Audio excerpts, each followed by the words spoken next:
Civilizations rise, fall, and dream again of perfection lost. Across ages and continents, humanity has hunted the shimmer of vanished worlds.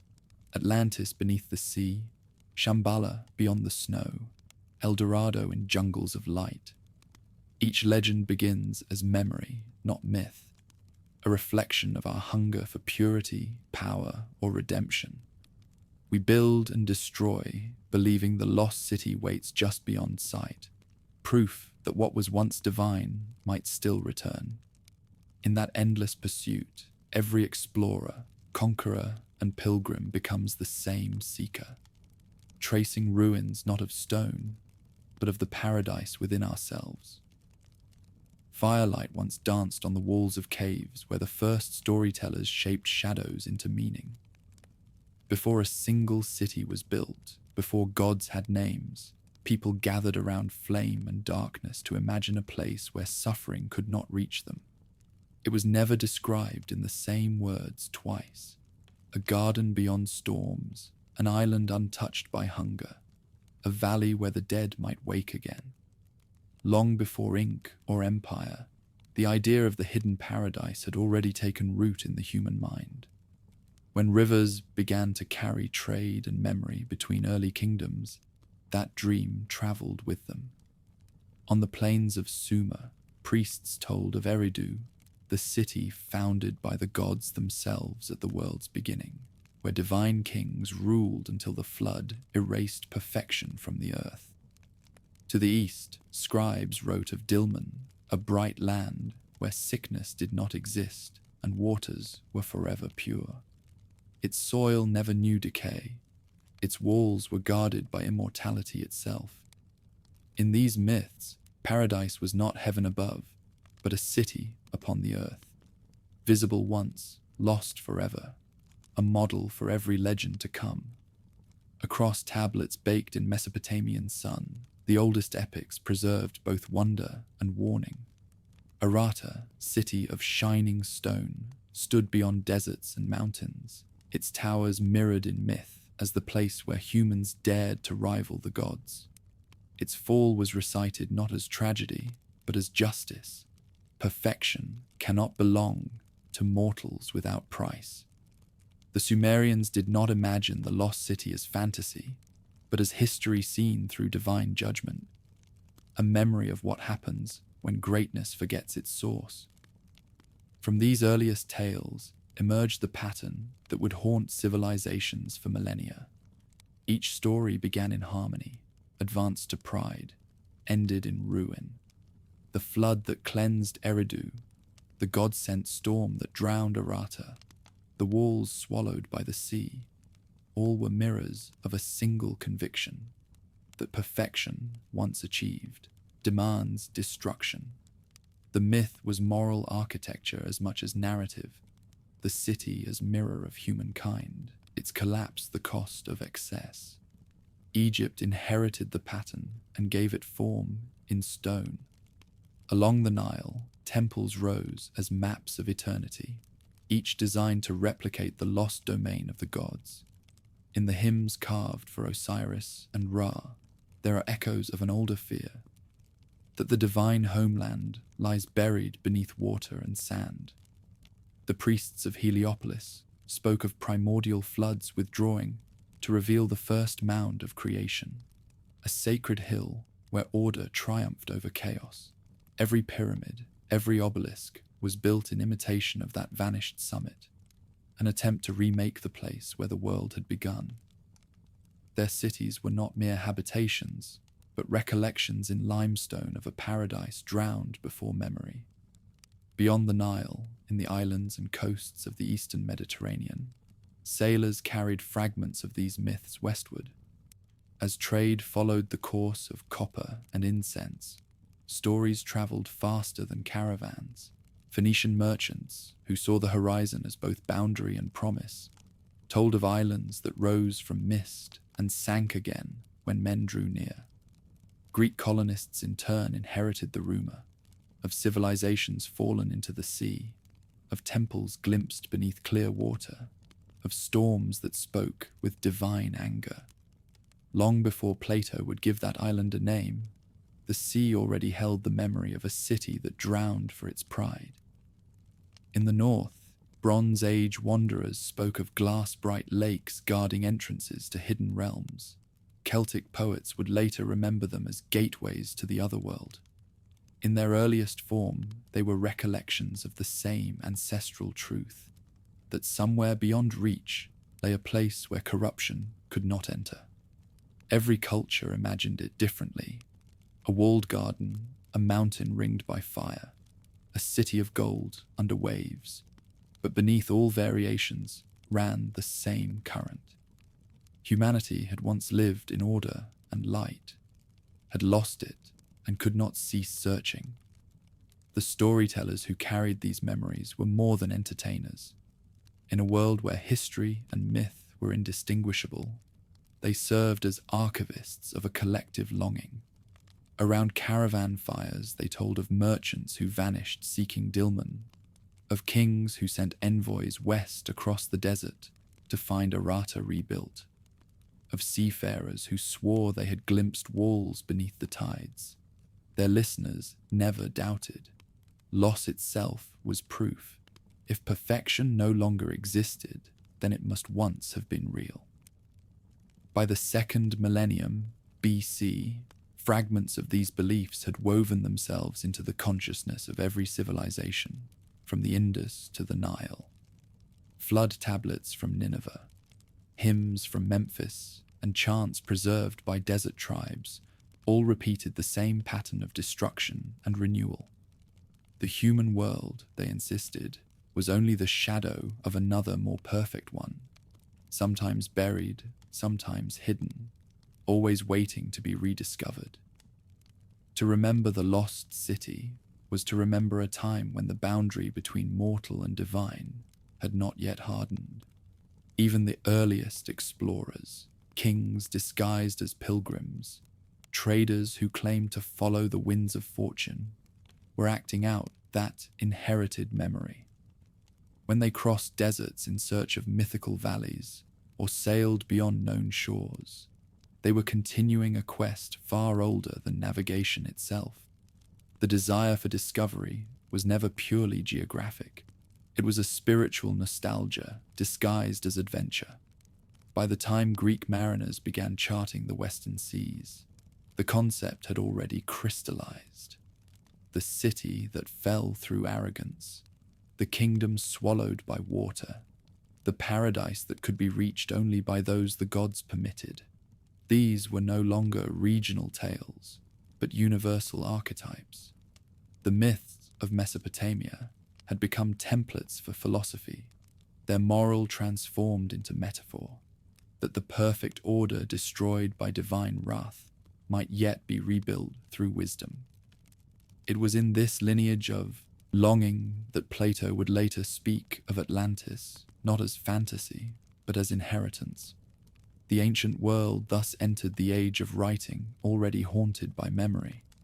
Beneath every epic, from the Gilgamesh tablets to the Egyptian Book of the Dead, runs the same quiet conviction that civilization itself is an echo of something lost. The walls of Eridu, the canals of Arata, the sacred hill of Egypt, the drowned islands of Phoenician rumor, all were preludes to a single idea that would never die, that somewhere beyond reach of time, perfection had once existed and might be found again. When the old kingdoms gave way to empire, the dream of the hidden city did not fade. It adapted. Myths that had once belonged to temples and caravans followed the routes of trade and conquest, finding new homes in the imaginations of conquerors who carried both the sword and the stylus. From the eastern deserts to the Aegean shores, echoes of forgotten paradises mingled with stories of real lands glimpsed and misunderstood. Along the coast of Syria, scribes in Ugarit copied hymns that spoke of a sacred dwelling where the storm god Baal built his house upon the mountain of the north. Its gates were of bronze, its walls of sapphire, its towers mirrored the constellations. Yet even this celestial stronghold was not eternal. In the cycles recited at festivals, the house of Baal fell, rebuilt only through divine struggle. Each retelling reinforced the ancient pattern: perfection achieved through harmony, lost through hubris, restored through sacrifice. In Anatolia and Crete, myths began to anchor themselves to geography. The Hittites told of cities buried beneath mountains by jealous gods. The Minoans, whose palaces at Knossos and Phaistos already seemed touched by myth, wove stories of labyrinths and kings who reached too far. The sea surrounded them as both protector and threat, a reminder that what rose from its depths could just as easily sink beneath them. Long before the Athenian philosophers spoke of Atlantis, Aegean sailors told of islands that vanished after the ground itself had shaken, a memory that would survive generations as rumor turned to legend. As Bronze Age powers waned, their myths scattered like seeds carried on the wind. The collapse that ended their age, the fires that consumed cities, the migrations that redrew maps, left ruins and survivors who remembered greatness only as story. When later peoples built on the ashes, they inherited both the walls and the words. The Hebrews, hearing the tales of older empires, reinterpreted them through moral revelation. Paradise lost became Eden, a perfect garden barred by human failure rather than divine caprice. The pattern remained, but the cause shifted inward. Sin replaced pride, and the fall of cities mirrored the fall of souls. In the Akkadian flood stories, precursors to all later deluges, divine anger had scoured the world clean of corruption. The tale passed into Hebrew scripture almost unchanged, the ark upon the waters, the cityless world awaiting renewal. Even as civilizations rose again from the silt, the flood lingered as warning. To rebuild too high was to invite the water's return. Through every age that followed, rivers carried both nourishment and threat, symbols of the divine balance humanity could never quite master. On the Nile, the priests of Thebes maintained their own interpretation of loss and return. Each morning, they watched the sun rise over the desert's edge and saw in its ascent the eternal rebirth of the drowned world. The sacred texts inscribed on tomb walls spoke of a hidden kingdom beyond the western horizon, where the justified dead would live among the blessed fields of reeds. This city of souls was no mere afterlife. It was the perfected Egypt that mortal hands could only imitate. In their rituals of renewal, the priests sought to maintain the fragile order that kept chaos, the flood without end, at bay. Even as Egypt's monuments turned to sand, its imagery survived in the imagination of the Mediterranean. Greek travelers returning from the Nile carried tales of lost sanctuaries swallowed by dunes, of columns rising from beneath drifting sands. The image of the buried temple joined that of the drowned island as twin reflections of the same truth. What was perfect could never remain visible. Beyond the great civilizations, in deserts where nomads followed stars instead of kings, the story changed shape, but not meaning. Bedouin poets spoke of vanished cities whose towers gleamed at night beneath mirages. Iram of the pillars, Ubar, and the unnamed metropolises, said to lie under the sands of Rub al-Khali. Their legends told of arrogance punished by wind and silence, of traders turned to stone for boasting of their wealth.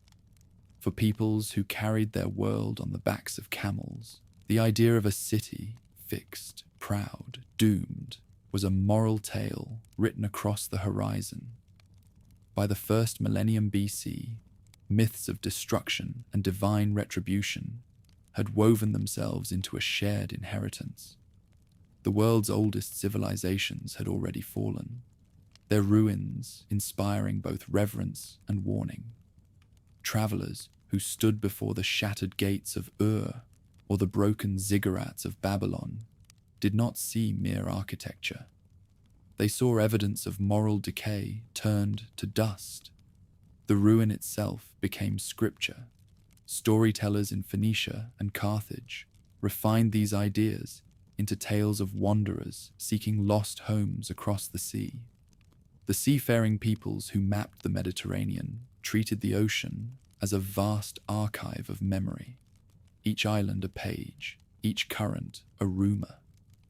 When Tyrian sailors spoke of a land beyond the pillars of Heracles, they were not inventing a direction, but reviving an instinct, the eternal belief that the lost perfection lay just beyond the last known shore.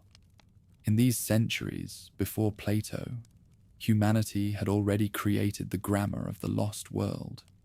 The Euphrates gave it the flood, Egypt the sacred geometry of paradise, the Levant, the vision of divine retribution, and the nomads, the image of disappearance beneath sand.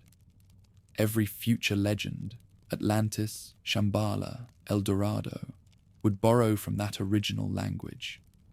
Whether it lay under the sea, behind the mountains, or within the jungle, the lost city was always the same story retold in new tongues, a memory of divine order destroyed, a promise that it might one day return.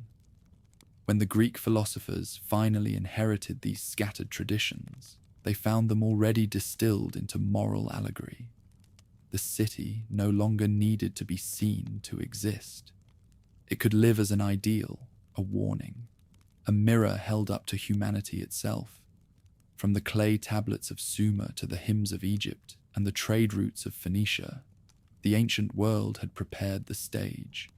The myth awaited only a thinker bold enough to give it name, location, and purpose. Soon, that thinker would be born in Athens, and his words would transform all that had come before into the legend of Atlantis, the first lost city of the Western mind, the bridge between memory and philosophy, between the world that was and the world forever sought. In the late spring of the 4th century before Christ, an old philosopher sat beneath the colonnades of the academy and listened as his student read from a dialogue newly composed.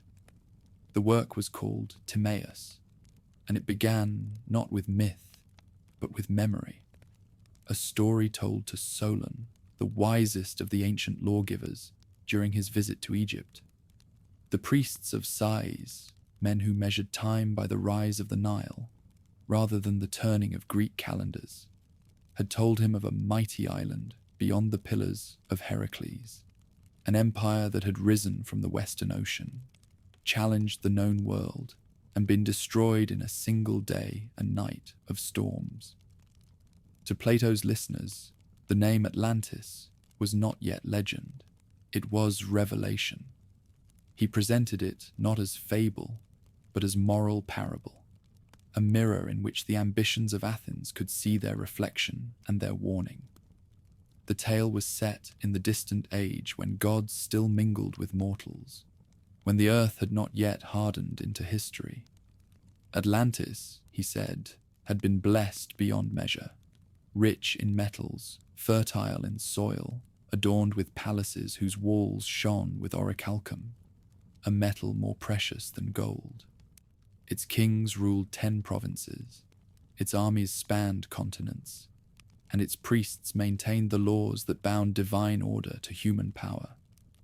Yet beneath its perfection lay pride. The Atlanteans, descending from gods, forgot their divine measure and sought dominion over all lands within and beyond the sea. Their fleets filled the horizon, their chariots thundered across the plains of Greece and Egypt. Only Athens, then young and virtuous, resisted their tyranny. The gods watched, weighed, and decreed judgment. In a single cataclysm, the earth trembling, the sea rising, the island sank, its towers vanishing beneath the waves. What had been the mightiest empire on earth became a caution written in water. Plato's audience understood the lesson. To them, Atlantis was not history, but metaphor, the city that fell through arrogance, the empire undone by its own abundance. The philosopher was writing in an age when Athens itself had overreached, had built its own empire, and lost it through war. The ruin of Atlantis served as moral reflection on the ruin of Greece. Yet as with all great parables, the story escaped its author's intention. What Plato meant as warning, later generations would take as map. His student Critias, to whom the continuation of the dialogue was entrusted, elaborated the tale with almost architectural precision. He described concentric rings of land and sea surrounding the island's capital, bridges linking its districts, canals feeding its harbors, and mountains crowned with temples. The detail was astonishing, the geography so vivid that readers could almost trace it upon a chart. He spoke of elephants roaming its plains, of silver mines and hot springs, of engineers who drew the power of nature into the service of order. To later minds, such description would prove irresistible. Myth had acquired coordinates. Plato claimed that the story came from Egyptian archives, ancient records preserved through ages of flood and fire. Solon, he said, had heard them during his exile, written them down, and passed them to his descendants until they reached the philosopher himself. To the skeptical, this was artful invention. To the curious, it was testimony. Egypt, after all, was the guardian of forgotten ages, the land where memory never died. If the priests of Sais had spoken truly, then Atlantis was not an allegory at all. It was history, erased by catastrophe. In the centuries that followed, thinkers across the Greek world debated the meaning of Plato's lost island. Aristotle, his pupil, dismissed it with characteristic precision. He who invented it also destroyed it.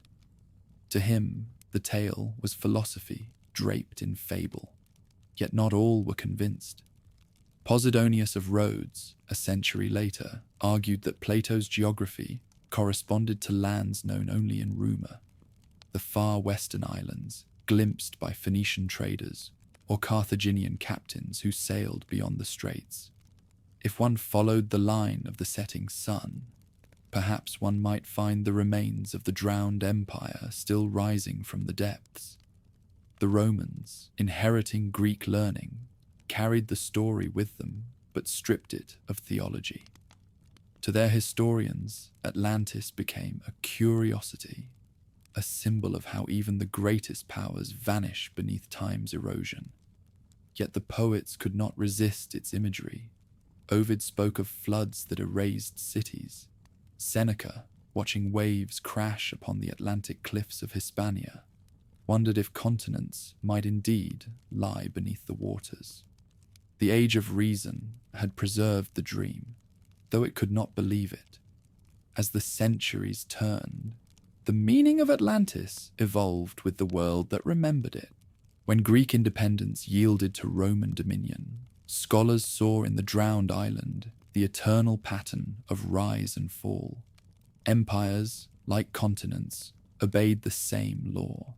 They emerged, flourished, and vanished.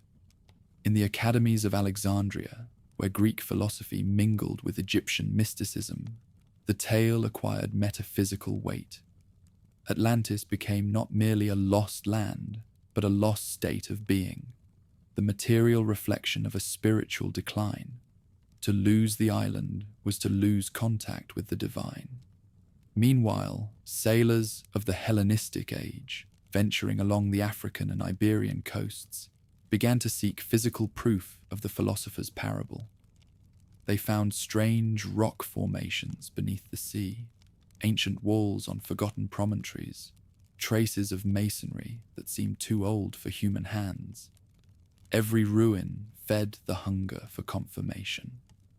When storm waves uncovered fragments of drowned cities near Crete and Santorini, some whispered that Plato had spoken truth more literal than intended.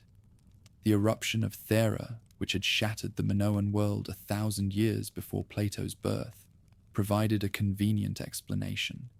Here, they said, was the source of the legend, a real island destroyed in fire and flood, its memory surviving in distorted form through generations of seafarers. Yet the correspondence between myth and geology only deepened fascination.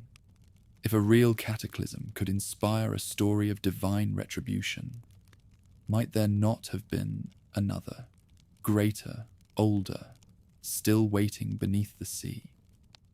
By the dawn of the Hellenistic period, Atlantis had escaped the pages of philosophy and entered the bloodstream of imagination. Scholars debated its coordinates. Priests reinterpreted it as moral allegory. Adventurers dreamed of discovering its ruins. What Plato had written as the conclusion of a moral dialogue had become the beginning of an endless search. As ships from Alexandria and Carthage traced the curve of the known world, their captains carried not only goods and maps, but the persistent question of the drowned empire. Beyond the pillars, the Western Ocean lay vast and uncharted, its mists concealing both danger and promise. Somewhere past those boundaries, it was said, the sea still held a secret, the echo of a bell that had once tolled for Atlantis. Twilight settled over Athens as Plato dictated the lines that would outlive him. His stylus moved with measured purpose, etching a memory not his own. The Timaeus opened with the calm rhythm of reason, but within its polished dialogue lay something older, a story passed through generations, whispered by priests of Egypt to the Athenian lawgiver Solon, and by Solon to the philosophers who came after him. It spoke of a time before recorded history, when gods ruled over men and the world was still divided between sea and sky. Somewhere beyond the pillars of Heracles, in an ocean the Greeks scarcely knew, there had been an island empire called Atlantis. The priests of Sais, according to Plato's telling, had looked upon Solon with the pity of elder civilizations addressing a younger. "You Greeks are children," they had said. "You have no old traditions, no ancient knowledge." What they offered him was memory, an inheritance of floods and fire, preserved in their hieroglyphic annals. 9,000 years before Athens, they said, a mighty power had arisen from the Western Ocean. Its kings possessed wealth beyond measure and dominion over lands that stretched even to Egypt. Their temples glittered with orichalcum. Their fields yielded harvests without toil. But pride followed plenty, and the Atlanteans, forgetting their divine portion, sought to enslave the world. Then, in a single night of thunder and flood, the island and its people sank beneath the waves. To Plato, the story served a purpose grander than wonder. His Athens, recovering from war and the decline of empire, needed a mirror in which to see itself. Atlantis was that mirror, a parable of excess punished by divine balance. The philosopher did not claim the tale as myth. He spoke of it as truth received through lineage, woven into the framework of his ideal state. The Republic had imagined the perfect city. Timaeus and Critias revealed the cost of its corruption. Atlantis was the Republic's shadow, harmony undone by hubris. Yet what began as philosophy soon took on the shape of geography.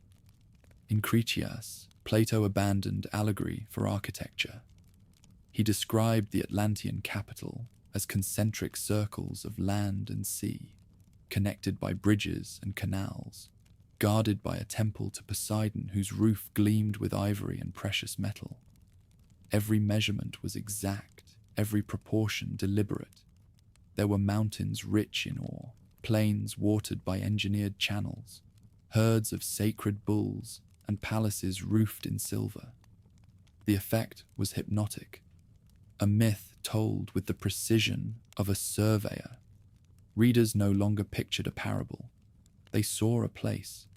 The philosophers who came after him argued over intention. Aristotle, loyal to reason, dismissed the account with a sentence: "He who invented it also destroyed it."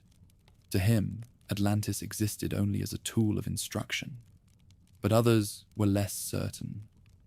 Crantor, one of Plato's earliest interpreters, claimed to have visited Egypt himself and seen the same inscriptions Solon had read.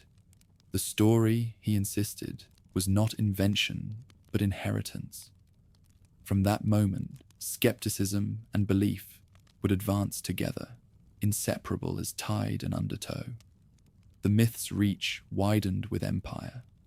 When Alexander's conquests opened routes to India and the Atlantic, soldiers and scholars carried Plato's words into lands that had never heard them. In Alexandria, where Greek and Egyptian thought converged, Atlantis became a symbol of cosmic order and loss. The priests who studied under the Ptolemies found in the tale a reflection of their own theology. The divine kingdom destroyed for forgetting Ma'at, the sacred balance between gods and men. To them, the drowned island was not merely a city, but an epoch, the final age before corruption. For centuries, the Western world would treat the story as both scripture and speculation. In Syracuse, where Plato had once courted tyrants, scholars mapped his measurements against known coasts. Some placed the island in the far Atlantic, where the sun died each evening. Others in the western Mediterranean, near the mountains of Spain. Diodorus Siculus, compiling his library of history, repeated whispers of great islands beyond the horizon, rich in all good things, where storms sometimes revealed ruins beneath the sea. Posidonius, the Stoic, argued that such lands might still exist, hidden by distance or swallowed by silt. For, he wrote, the sea itself changes its bounds. The Romans inherited the legend and gave it permanence. To them, Atlantis became the first and greatest example of what the historian Livy called fatum imperii, the fate of all empires to fall. Poets used it as metaphor. Ovid, in exile, imagined drowned temples gleaming in moonlight. Seneca, watching Atlantic storms from Spain, wondered if new worlds might one day rise where Atlantis had fallen. The myth that had once warned Athens now served to remind Rome of its own mortality. Even after centuries of conquest and decay, the idea never drowned. Sailors along the western coasts of Africa told of pillars and walls glimpsed below clear water, of strange stones on the islands near Cadiz. Natural philosophers examined fossils on mountaintops and claimed they proved a deluge vast enough to erase a continent. Every wave that broke upon the Atlantic shore seemed to whisper the same refrain. Somewhere beneath, the city still slept. What gave Atlantis its endurance was not geography, but symmetry. It united moral order and natural disaster, reason and imagination, philosophy and prophecy. In its destruction lay both punishment and promise, a warning that what vanished might also return. For the Greeks, the island marked the edge of the known world. For those who came after, it would become the map of the unknown. Thus, by the time the Hellenistic age faded into Roman dominion, the story had achieved a paradoxical perfection. It was both allegory and archaeology, both memory and dream. Every scholar who doubted it left space for wonder. Every believer who sought it added detail to its myth. In Plato's hands, Atlantis had been an example of moral decline. In the imagination of his heirs, it became a prophecy of rediscovery. When the philosopher wrote that the ocean at that time was navigable, he had no idea his words would one day guide ships into it. The vision born in the academy of an empire drowned and waiting would survive the fall of Greece, the burning of libraries, and the silence of the Middle Ages. The waves that erased Atlantis from sight could not wash it from the mind of humanity. Somewhere beyond the sunset, the story promised, lay the ruins of perfection, the evidence that mankind had once lived closer to the gods. Whether real or imagined no longer mattered. The legend had crossed the line from philosophy into faith, and from that moment on, the search for Atlantis, the search for what was lost and might be found again, became a permanent part of the Western soul. When the last philosophers of antiquity fled before the Christian dawn, they carried Plato's lost island with them. The academies that had once debated the geometry of Atlantis gave way to monasteries that saw in the ocean only the abyss of Genesis, the waters above and below creation. Yet even in the new world of faith, the story endured. Monks who copied the Timaeus in dim scriptoria did not understand its mathematics, but the moral was familiar. Pride before the fall, arrogance punished by flood. Atlantis lived on, disguised as allegory for a humanity that had defied its maker. The early theologians, inheriting both scripture and the classics, folded the drowned empire into their vision of divine order. For Clement of Alexandria and Origen, Plato's tale foreshadowed the flood of Noah, a pagan echo of Revelation. The destruction of the island, they said, proved that the Creator's justice was universal, visiting both Hebrew and Hellenic worlds alike. To the Christian mind, Atlantis became not the memory of an earthly civilization, but a symbol of Eden's ruin, the paradise corrupted by disobedience and reclaimed only through grace. Still, beneath the surface of doctrine, curiosity stirred. The Timaeus had been preserved in Greek, then Latin, its passages glossed by scholars who sensed that Plato's precision concealed something more than metaphor. His exactness of measurement, his insistence on inherited knowledge, were refused to vanish beneath theology. When the Church Fathers warned against seeking the lost island, it was precisely because some still sought it. By the first centuries of the Common Era, the Western Ocean had become the edge of the sacred map. The Romans called it Mare Tenebrosum, the Sea of Darkness, believing that ships which sailed too far would find themselves engulfed in vapors or crushed by encircling tides. Yet sailors continued to test its limits. Carthaginian fragments told of voyages beyond the straits, of islands fragrant with fruit and heavy with gold. Each rumor, however faint, revived the thought that Plato's island might have been no allegory at all but memory distorted by time. After Rome's fall, when learning retreated into cloisters and oral traditions, Atlantis sank again beneath the surface of history, surviving only in the fragile manuscripts guarded by monks. For 1,000 years, it slept between their pages. Yet its essence, civilization rising and falling through divine justice, fit perfectly within the medieval imagination. The sea that had swallowed Atlantis became the same that had drowned Pharaoh's armies. Its ruins became the warning carved into the moral order of the world.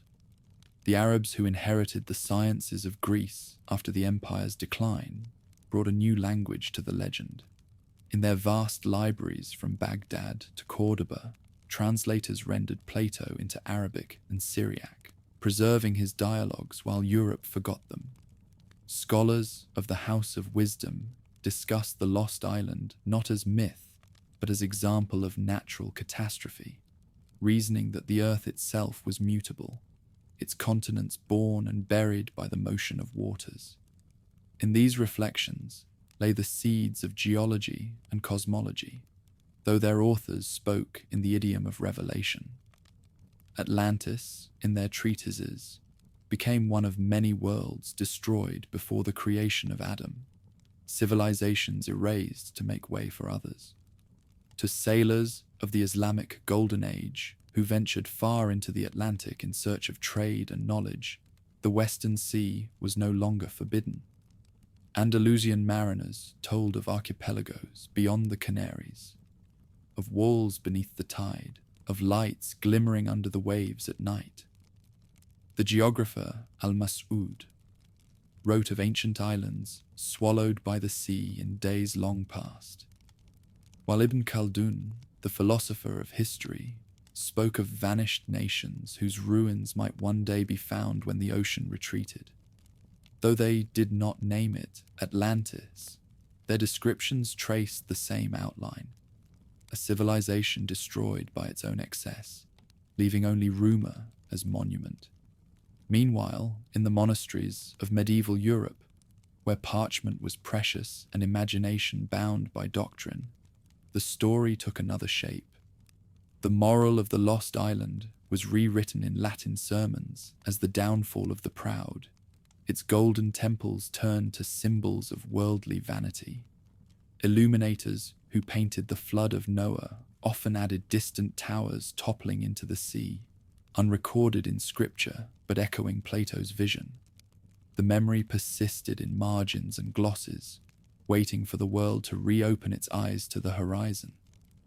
When the Byzantine Empire preserved Greek learning against the darkness of the West, the dialogues survived intact, copied and commented upon by scholars who debated their meaning anew. To the philosophers of Constantinople, the moral allegory remained clear, but its geography provoked fascination. Was Atlantis a metaphor or a real land lost to time? Some pointed to the volcanic islands of the Aegean, others to the far west, where sailors spoke of new continents. The legend's geography expanded with the empire's imagination. Then came the rediscovery of Plato's texts in Renaissance Italy. The world that had once forgotten the old philosophers found itself reborn through them. Humanists translated the Timaeus and Critias from manuscripts carried by Greek refugees after the fall of Constantinople, and the lost island rose again from the sea of oblivion. To minds weary of medieval allegory, Atlantis appeared not as moral lesson, but as possibility. If the ancients had known of lands beyond the ocean, perhaps the limits of the world were not fixed after all.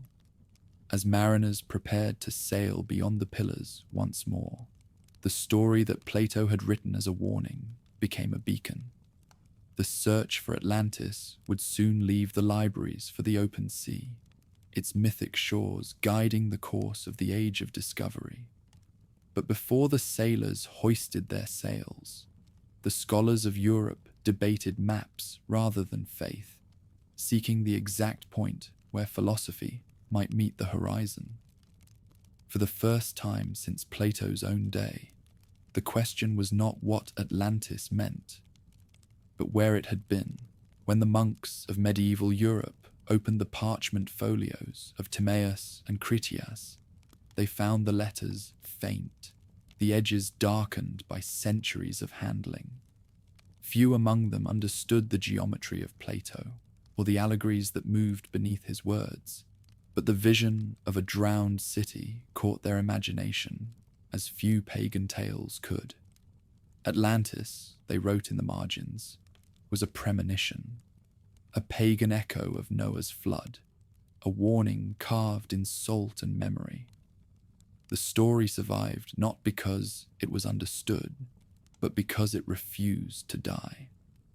As empires fell and faith replaced philosophy, the moral of the legend changed with its custodians. For St. Augustine, writing in the 5th century, the idea of an earthly paradise destroyed by sin could only confirm revelation. Pagan philosophers, he reasoned, had glimpsed fragments of divine truth, but failed to recognize the creator behind them. The flood that swallowed Atlantis was the same judgment that had drowned the world of Genesis. Augustine placed the island not in the physical ocean, but in the moral one, the abyss between human pride and divine law. The centuries that followed layered new meanings upon the tale. In the libraries of Byzantium, Greek scholars debated whether Plato's precise measurements described the Aegean or lands farther west, beyond the setting sun. The Christian world of Europe, however, had little use for such speculations. To them, the Atlantic was the edge of existence, the sea of darkness from which Jonah had fled and into which souls fell when they strayed too far from God. And yet, even among monks and chroniclers, a spark of curiosity survived. Some maps of the 12th century mark distant islands with strange symbols: Antillia, High Brazil, Isla de San Brandon, each perhaps a distorted reflection of the philosopher's vanished land. The legend changed shape in the hands of Arab geographers who inherited Greek science through translation. In Baghdad's House of Wisdom, the works of Plato and Aristotle were rendered into Arabic, their meaning dissected by scholars who sought to reconcile reason and revelation. The philosopher Al-Farabi saw Atlantis not as history, but as allegory for the perfect state undone by material corruption. Others, like Al-Mas'ud, spoke of islands swallowed by the ocean in ancient times, their ruins visible beneath clear waters. From such accounts, a new synthesis emerged. Plato's drowned empire became one among many cycles of destruction and renewal, through which the world continually remade itself. These ideas drifted westward with the Moorish scholars of Al-Andalus, entering the Latin world through translation centers in Toledo and Palermo. There, under Christian and Muslim patronage alike, scribes copied the Greek texts into new tongues. The translators who rendered Timaeus into Latin did not see themselves as reviving myth, but as restoring knowledge lost since Rome. By the 13th century, Plato's dialogues circulated once more through the universities of Paris, Bologna, and Oxford, often read alongside commentaries by Averroes and Avicenna. Philosophy, long confined to monasteries, had returned to public life. It was in this climate of rediscovery that the old island began to rise again, not from the ocean, but from the page. Medieval theologians debated whether any land could exist beyond the equatorial heat, where the church believed the air unfit for life. The question had profound theological weight. If there were continents unmentioned in Scripture, what place would they hold in the divine plan? Some dismissed the possibility entirely. Others argued that the flood might have reshaped the earth, hiding lands once known to the ancients. Atlantis became a convenient bridge between revelation and rumor, a vanished world that explained both the flood and the unknown. The age of scholasticism approached the legend with the tools of dialectic rather than imagination.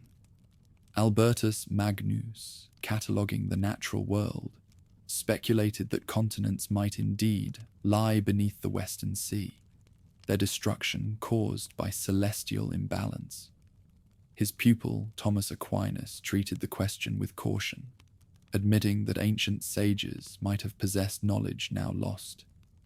Yet for both, the moral lesson outweighed the geography.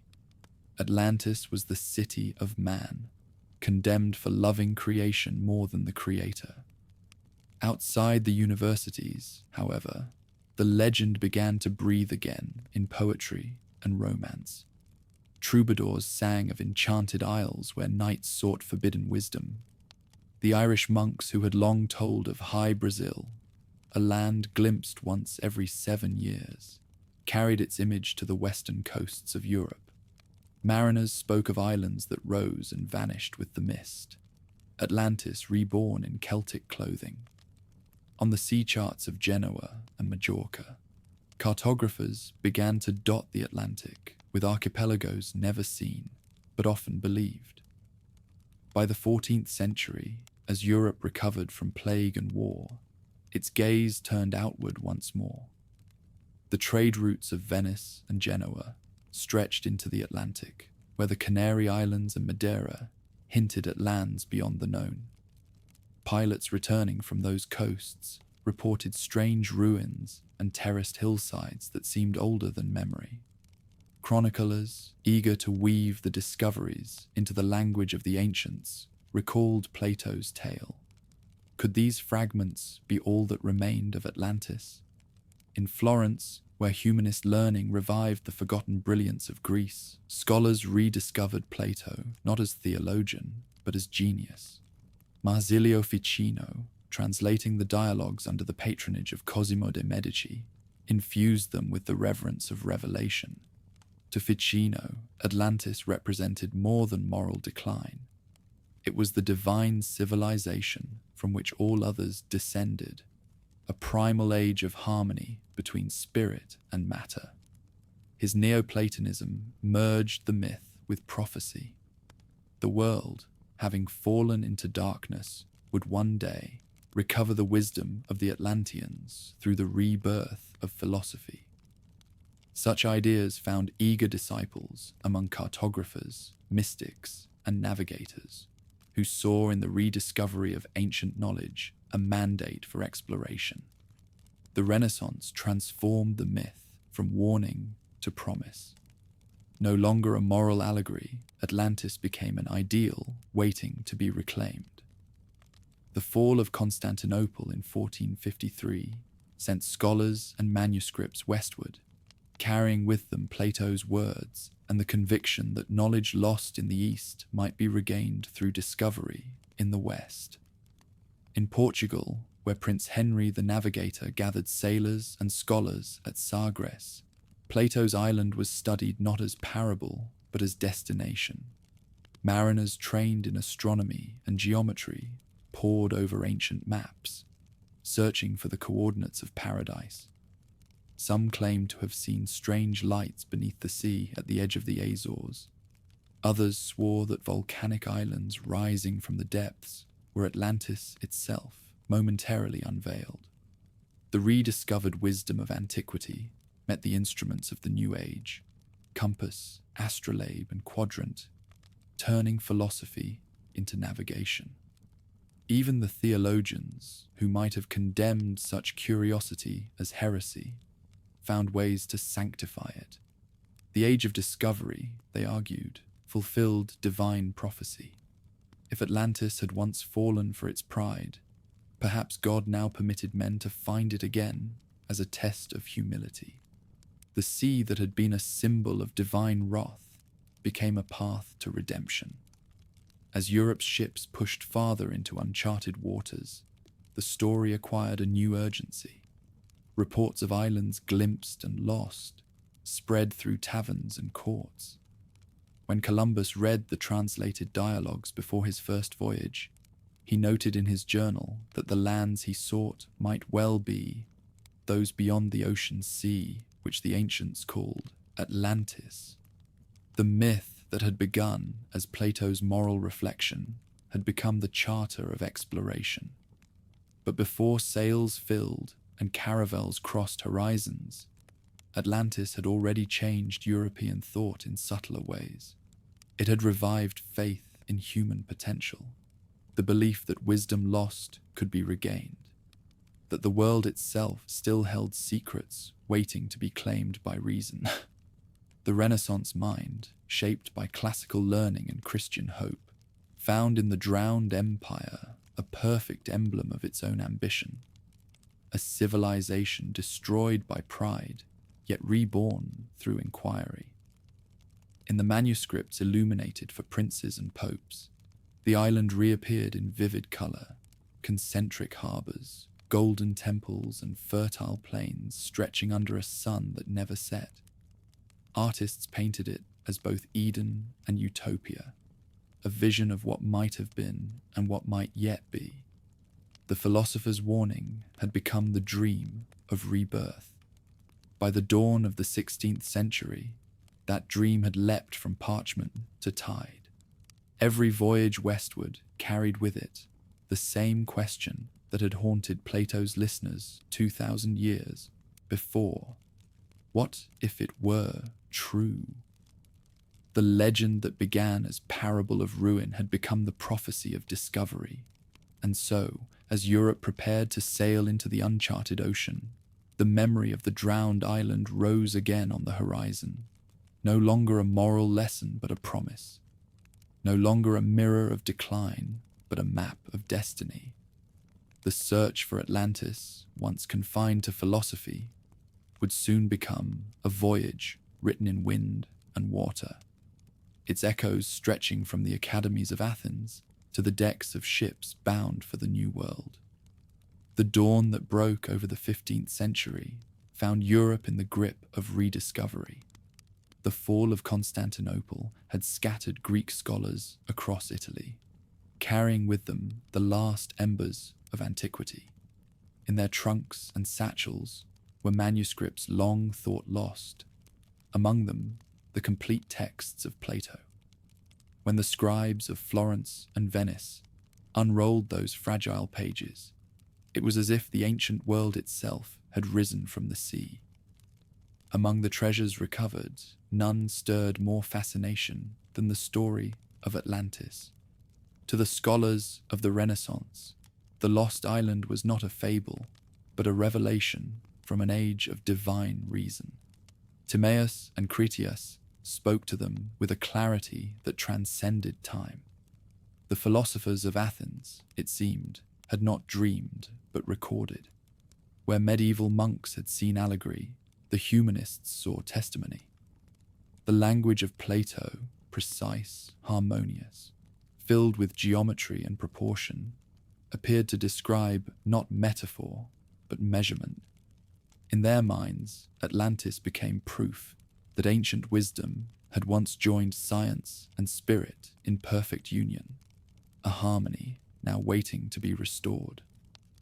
The revival began in the study of Marsilio Ficino, whose translations of Plato's dialogues for Cosimo de' Medici transformed philosophy into scripture for a new age. Ficino read Atlantis through the lens of his own Neoplatonism, seeing in the drowned kingdom the mirror of a cosmic fall, the descent of the divine world into matter, and the promise of its ascent through knowledge. His disciples spoke of the Prisca Theologia, the primordial theologies from which all religions had sprung. Atlantis, they believed, had been its cradle, the first civilization where divine truth and natural law had once been one. Such ideas found echo in the circles of Pico della Mirandola and Giovanni Pontano, where scholars debated the origin of human wisdom. If the flood had wiped away earlier worlds, might Atlantis not have been the lost source of Egypt's mysteries and Greece's geometry? Ficino's translations of Hermetic texts, believed to predate Moses himself, seemed to confirm it. The age before history, when gods and men had spoken as equals, was imagined anew as the Atlantean era, the golden dawn before the fall of time. The myth was reborn just as Europe began to look westward. In the courts of Lisbon and Seville, navigators studied ancient writings alongside new maps, convinced that Plato's words contained geographic truth. Prince Henry the Navigator's school at Sagres became both monastery and laboratory. Scholars compared the philosopher's description of concentric harbours to the bays of the Azores, to volcanic calderas glimpsed by sailors returning from the Atlantic. The myth that had once warned against human pride now guided compasses and financed voyages. Christopher Columbus, reading the Timaeus in Latin translation, noted in his journal that he believed lands existed beyond the ocean, which the ancients had known, but which the flood had concealed. His conviction drew strength not only from scripture, but from Plato.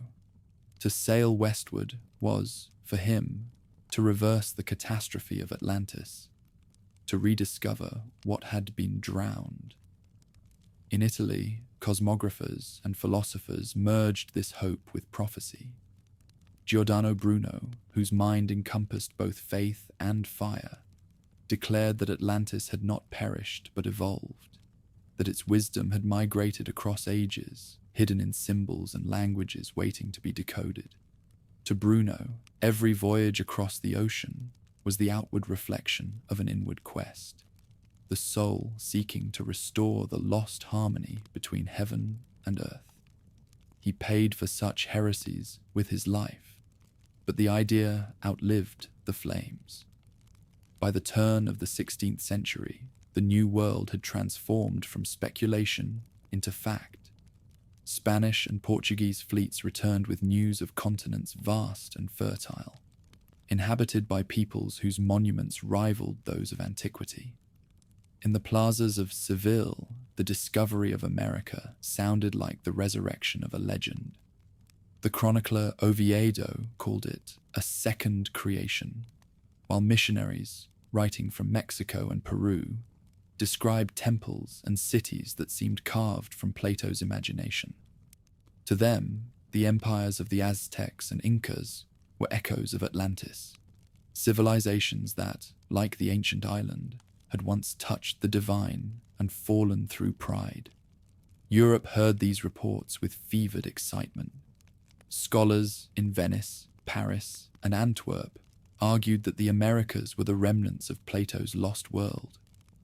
The chain of the Antilles, whose name itself recalled Antilia, appeared as fragments of the submerged continent. Maps of the age depicted the Atlantic not as void, but as resurrection, old land rising again to meet new discovery. What had been allegory for the Greeks became geography for the Renaissance. Yet the new explorers sought not only gold, but confirmation. The Jesuit scholar Athanasius Kircher, a century later, would print a great map showing Atlantis in the center of the Atlantic, its capital precisely aligned with the Azores. Drawing on reports from conquistadors and missionaries, he argued that all civilizations, Egyptian, Greek, and American, descended from a single primordial empire destroyed by the flood. His Mundus Subterraneus blended scripture, science, and vision into a single tapestry. The earth as living organism, its continents rising and sinking in rhythm with divine will. To him, Plato had written not parable, but prehistory. Such interpretations blurred the line between faith and discovery. For the Christian humanists of the 16th century, Atlantis became the lost Eden, restored by exploration. The philosopher Thomas More, composing Utopia, drew unconsciously on the same current of thought. An island across the ocean where reason governed, where order mirrored divine justice. The new continent offered Europe both mirror and escape, proof that paradise could be found again, and that knowledge could redeem what pride had destroyed. In Spain, poets turned the theme into epic. Garcilaso de la Vega, writing of his mother's Incan heritage, described Peru as the memory of Atlantis reborn. Others went further, claiming the native peoples themselves were descendants of Atlanteans who had escaped the cataclysm. The myth that had once condemned empire now justified it. Conquest became reclamation, the recovery of a lost inheritance. Where Plato had warned against ambition, the conquerors saw divine mission. Renaissance art reflected the transformation.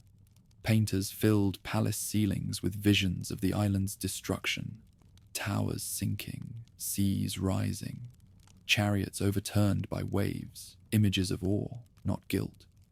The catastrophe no longer symbolized divine punishment, but natural wonder, the sublime power of creation in motion. In the engravings of Giovanni Stradano and Jan Sadler, Atlantis sank not in disgrace, but in glory, its fall rendered as spectacle of light and fury. The tragedy had become theatre, the moral had become myth. Meanwhile, philosophers continued to search for its meaning. Francis Bacon, in his New Atlantis, 1627, imagined the island restored as a scientific utopia, ruled by scholars who mastered nature through knowledge rather than defied it through pride. His House of Solomon embodied the Renaissance dream of perfect understanding, a world rebuilt not by divine miracle, but by human reason. Bacon's vision turned Plato's circle full.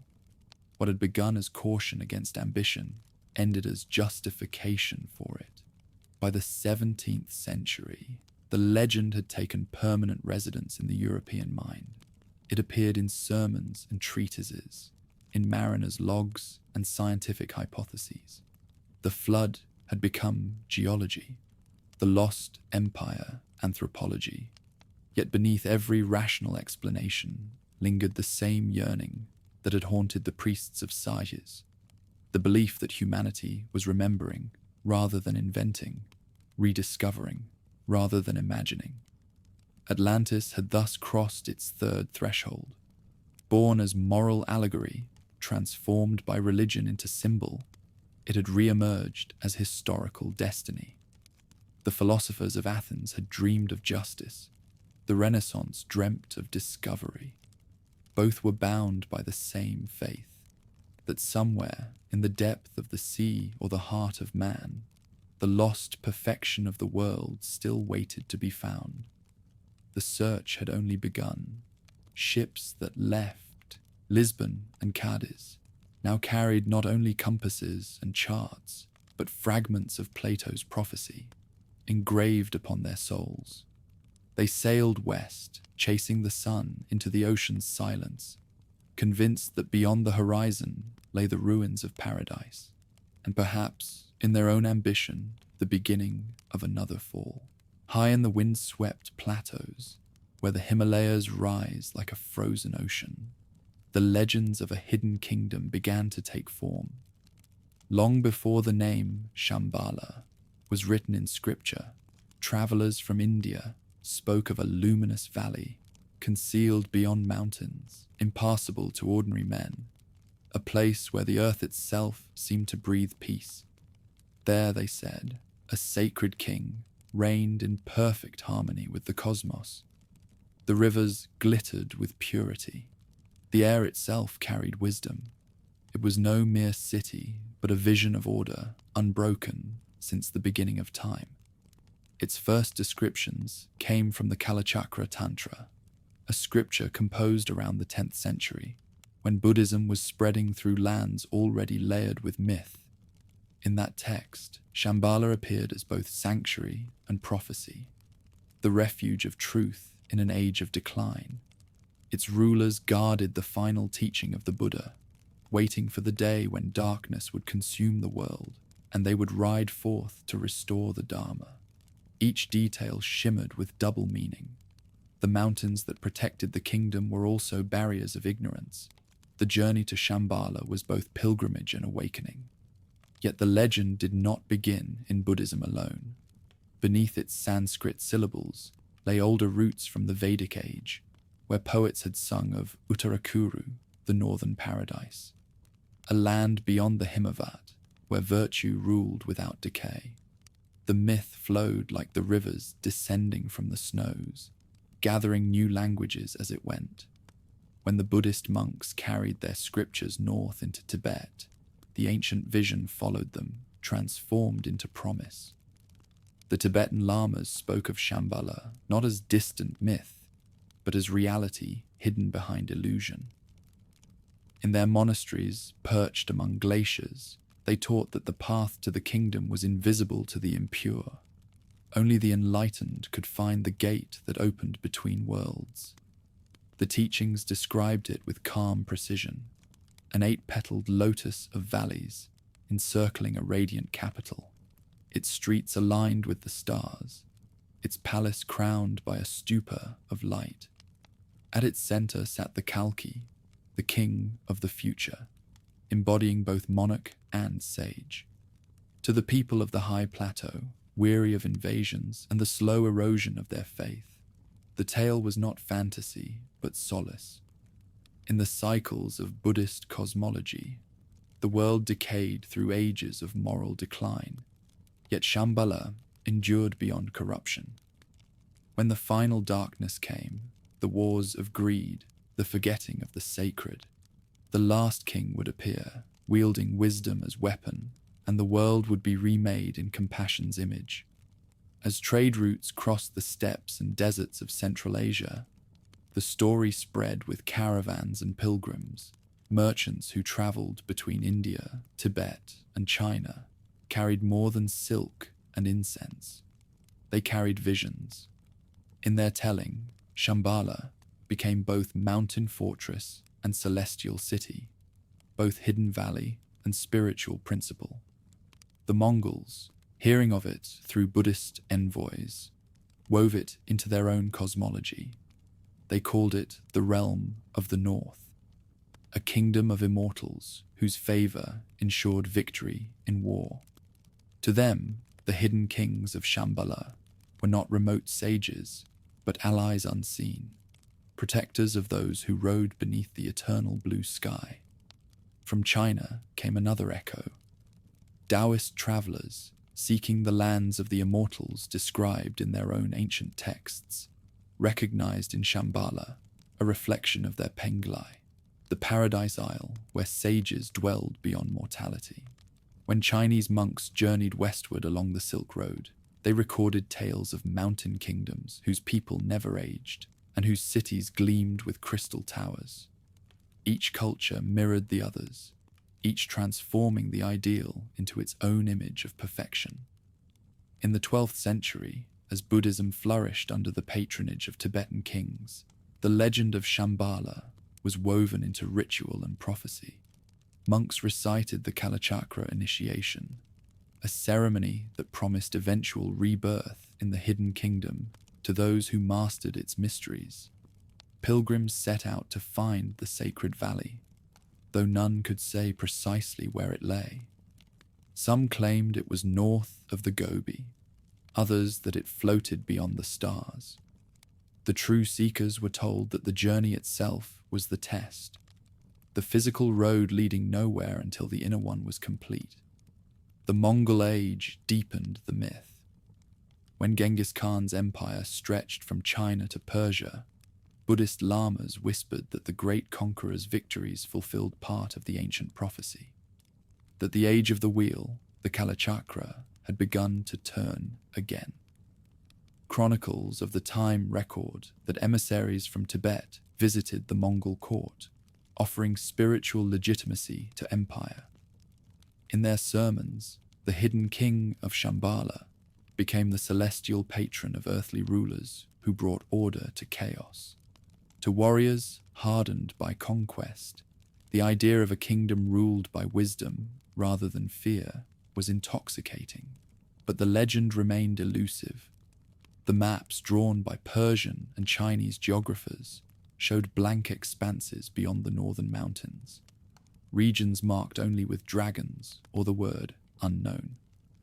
Travelers returning from the steppes spoke of dazzling cities glimpsed through sandstorms, of monasteries that vanished when approached. A few claimed to have found Shambhala and lived to tell it. One such account, recorded by a wandering monk from Samarkand, described a valley encircled by snow peaks that shine at midnight, where bells ring without hand and the air itself murmurs sutras. No one could verify it, but the tale spread faster than any caravan.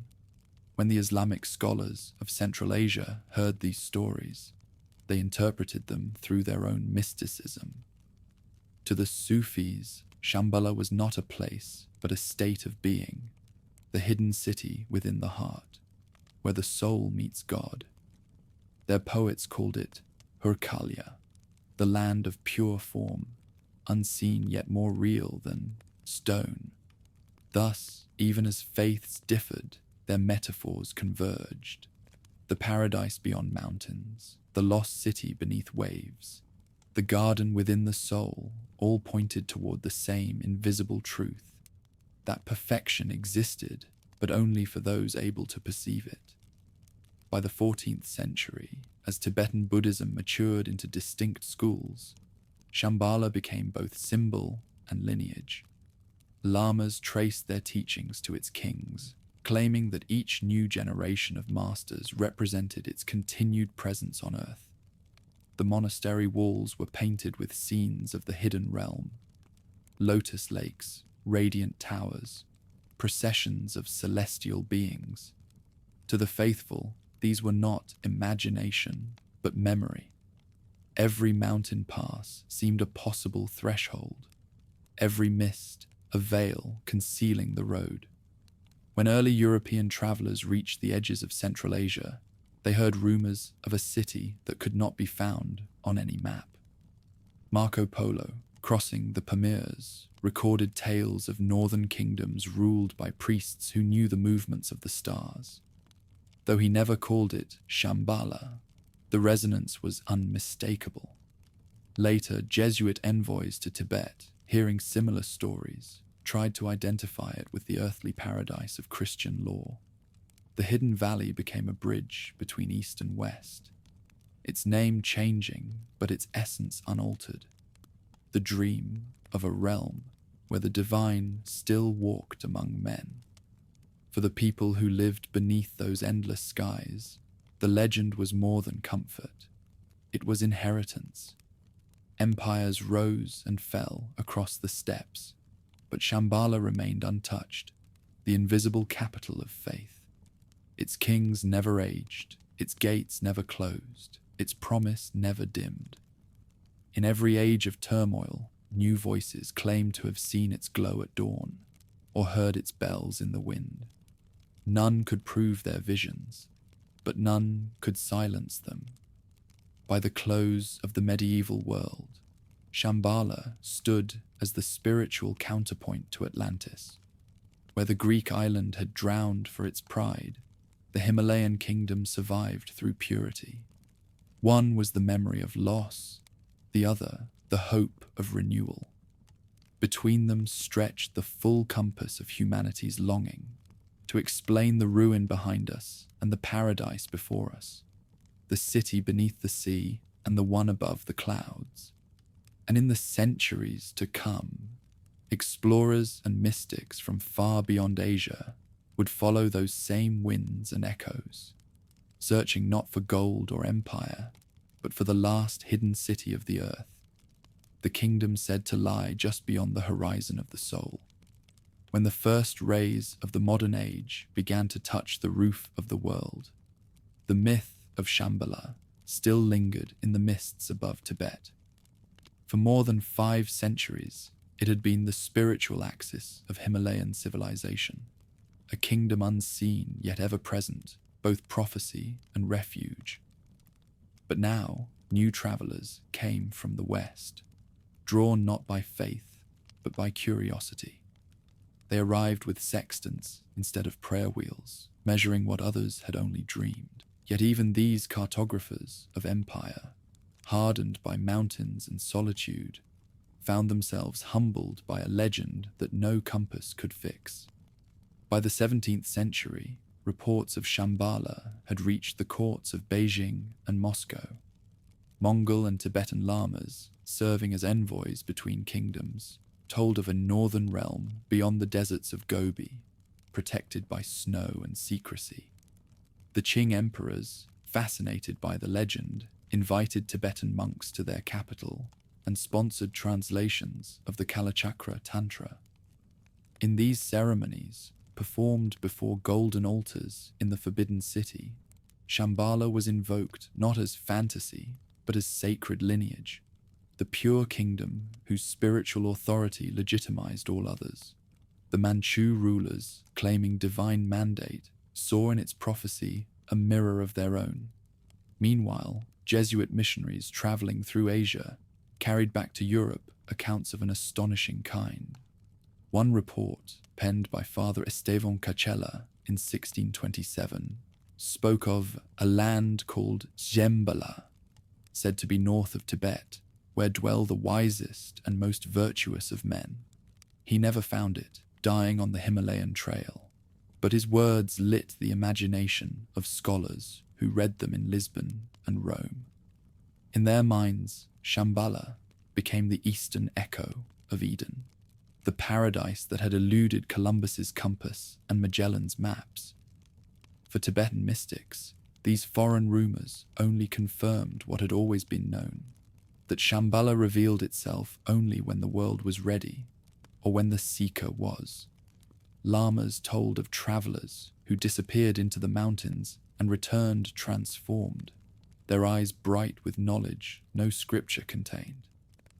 One such story told of a shepherd who followed a white crane into a valley filled with music. He lived there a single night, yet when he emerged, his beard had turned silver, and his voice carried the weight of centuries. "I have seen the wheel of time," he whispered, "and it turns still." Through Mongol and Chinese intermediaries, the myth drifted westward again. Muslim geographers on the Central Asian frontiers began recording tales of a luminous fortress city beyond the Altai Mountains. In the chronicles of Al-Ghaznavi and Al-Biruni, the story merged with older Arab traditions of Iram of the Pillars, the city of perfection buried beneath the sands. The old parallels resurfaced, one lost to flood, one to desert, one hidden among ice. To the scholars of Samarkand, these were not contradictions, but affirmations. The divine kingdom moved like a mirage across time, visible only to the pure of heart. The 18th century transformed legend into inquiry. Russian envoys, expanding their empire across Siberia, heard of Shambhala from Buddhist lamas along the frontiers of Buryatia and Mongolia. Some officers recorded the tales with fascination, others with unease. They spoke of monks who guarded maps leading to a northern paradise, of rituals claiming to open invisible doors through meditation. The idea that a hidden realm existed within the Tsar's dominion unsettled men who believed the world could be measured in versts and taxes. In St. Petersburg, philosophers of the Enlightenment dismissed such rumors as superstition. Yet the word Shambhala began to appear in journals of geography and comparative religion. The scholars who had sought Atlantis beneath the Atlantic now looked for its counterpart among the mountains of Asia. Each new expedition sent into the Himalayas seemed to return with stories stranger than before. Valleys where compasses failed, monasteries that vanished behind clouds, hermits who spoke of kings who had never died. As the 19th century dawned, Western science marched into the East with equal measures of arrogance and awe. The great game between Britain and Russia turned Central Asia into a theater of espionage and exploration. Officers disguised as pilgrims crossed the passes of Ladakh and the plains of Mongolia, mapping rivers and measuring altitudes, yet all reported the same enigma. Among the Tibetans, belief in a hidden kingdom was absolute. "They speak of it as we speak of heaven," wrote a British surveyor, but with more certainty. Theosophists and mystics in Europe seized upon these reports as revelation. Helena Blavatsky, claiming instruction from Tibetan adepts, declared Shambhala the spiritual center of the world, a vortex of higher consciousness, guiding the evolution of humanity. To her followers, the Himalayas became not a frontier, but a veil, behind which dwelled beings of immense wisdom who watched the progress of civilization.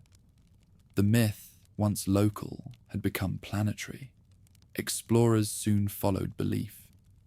The Russian painter and mystic Nicholas Roerich led an expedition through Tibet in the 1920s, seeking both artistic inspiration and the gates of the hidden kingdom.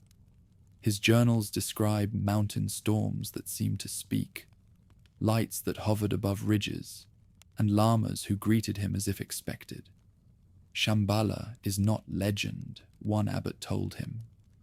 It is the heart of all lands, visible only to those who carry peace within. Roerich returned without proof, but his writings convinced thousands that the kingdom was near, perhaps not on maps, but in the conscience of humanity itself. Western scientists, too, could not resist the enigma.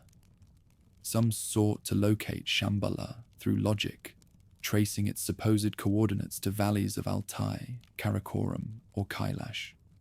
Others proposed that it was not in Asia at all, but a distorted memory of ancient Central Asian kingdoms, or even echoes of Greek colonies lost in time. But for every rational explanation, new testimonies arose. Russian settlers in Siberia told of monks who vanished into caves that led to subterranean sanctuaries. Chinese pilgrims wrote of cities glimpsed in mirages that vanished with the wind.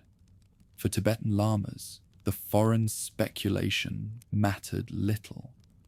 Their Shambhala was never meant for discovery by armies or scholars. It remained the inner kingdom, the promise that enlightenment could flourish even in an age of decline.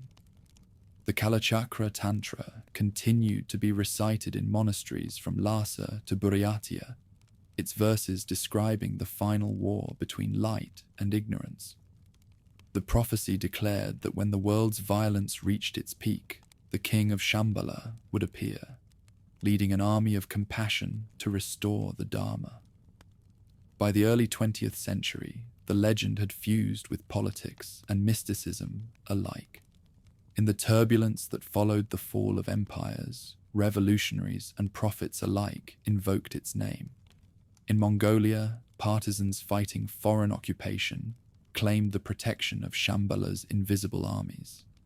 In Tibet, monks interpreted foreign invasions as signs that the final cycle of the Kalachakra was nearing its fulfillment. The kingdom that had once existed beyond the horizon now lived in the heart of resistance, a spiritual nation uncolonized by any power. To Western writers, it became the archetype of the hidden world. What Atlantis had been to the sea, Shambhala became to the mountains. Novelists and explorers wrote of secret valleys where time slowed, where eternal youth and perfect wisdom coexisted. The lost horizon of modern imagination was only a new name for the old myth. In every version, the same yearning persisted, a place beyond decay, immune to history's ruin, where humanity might begin again. And so, across centuries, Shambhala remained untouched, neither found nor disproved, existing in the space between geography and faith. In the ruins of monasteries bombed by war and the archives of universities filled with maps, the legend endures. It reminds those who listen that some kingdoms are not meant to be conquered or charted, but remembered. While Atlantis had drowned in the pride of knowledge, Shambhala survived through the humility of wisdom. The one spoke of the world's fall, the other of its redemption. Between them stretched the journey of human longing, from the depths of the sea to the peaks of the sky, each city a reflection of what humanity hopes to regain, a home where the divine still dwells, waiting to be found by those who have learned how to see. When the Spanish first glimpsed the New World, they believed they had found the edges of paradise. The jungles shimmered like molten glass. The rivers ran broad and bright as mirrors, and the native cities, vast, ordered, and dazzling, seemed proof that the ancient fables had been true. In these lands of sunlight and thunder, the dream that had begun with Atlantis found its western reflection. But where the Greek island had drowned through pride, and Shambhala had endured through purity, the New World offered a third revelation, that paradise could be pursued through greed. The legend of El Dorado, the Golden One, began not in gold, but in ritual. In the highlands of Colombia, among the Muisca people, new kings were crowned with a ceremony of fire and water. At dawn, the ruler bathed in sacred Lake Guatavita, his skin covered with powdered gold that caught the rising sun. From rafts of woven reeds, priests cast offerings into the depths, emeralds, obsidian, figures of jaguar and eagle, symbols of the earth's riches returned to the gods. When the wind died and the lake shone still, the gilded man dove beneath the surface, surrendering his treasure to the divine. To those who watched from the shores, it was a vision of radiance and faith.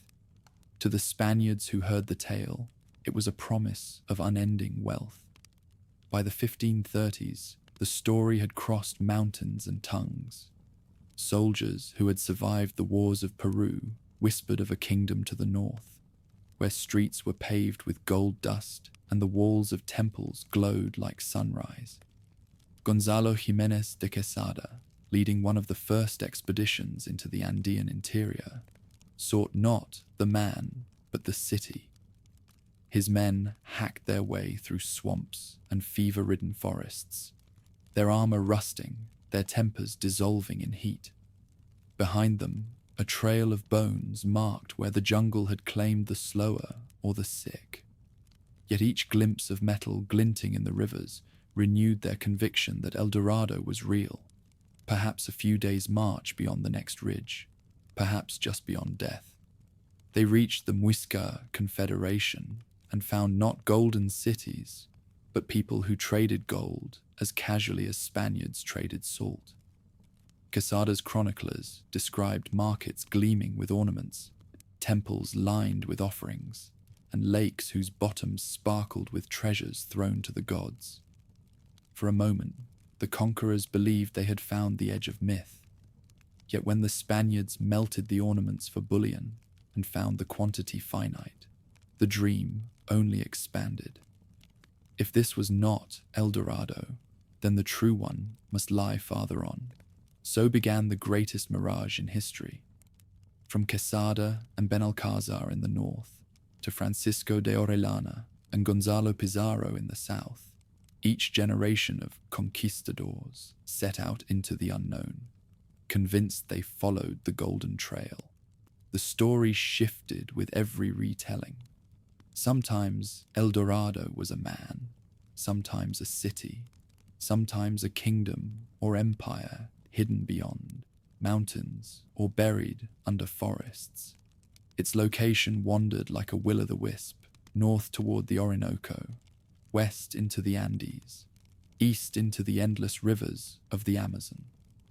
Wherever one expedition failed, another began. The first to chase the myth to its breaking point was Francisco de Orellana, who in 1541 followed the Amazon from the highlands of Quito to the Atlantic in search of the Golden Realm. His men endured starvation, arrows, and disease, eating leather and bark before the river carried them to safety.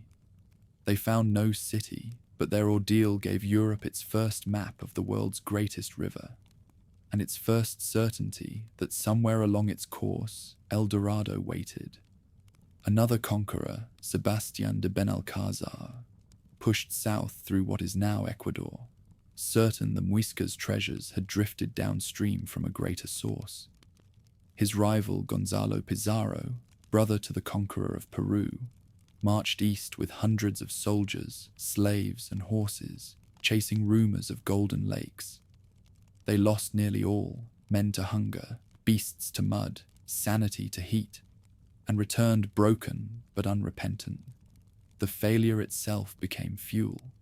If such suffering was endured, surely it had been for something real. The more the jungle devoured them, the brighter the legend burned.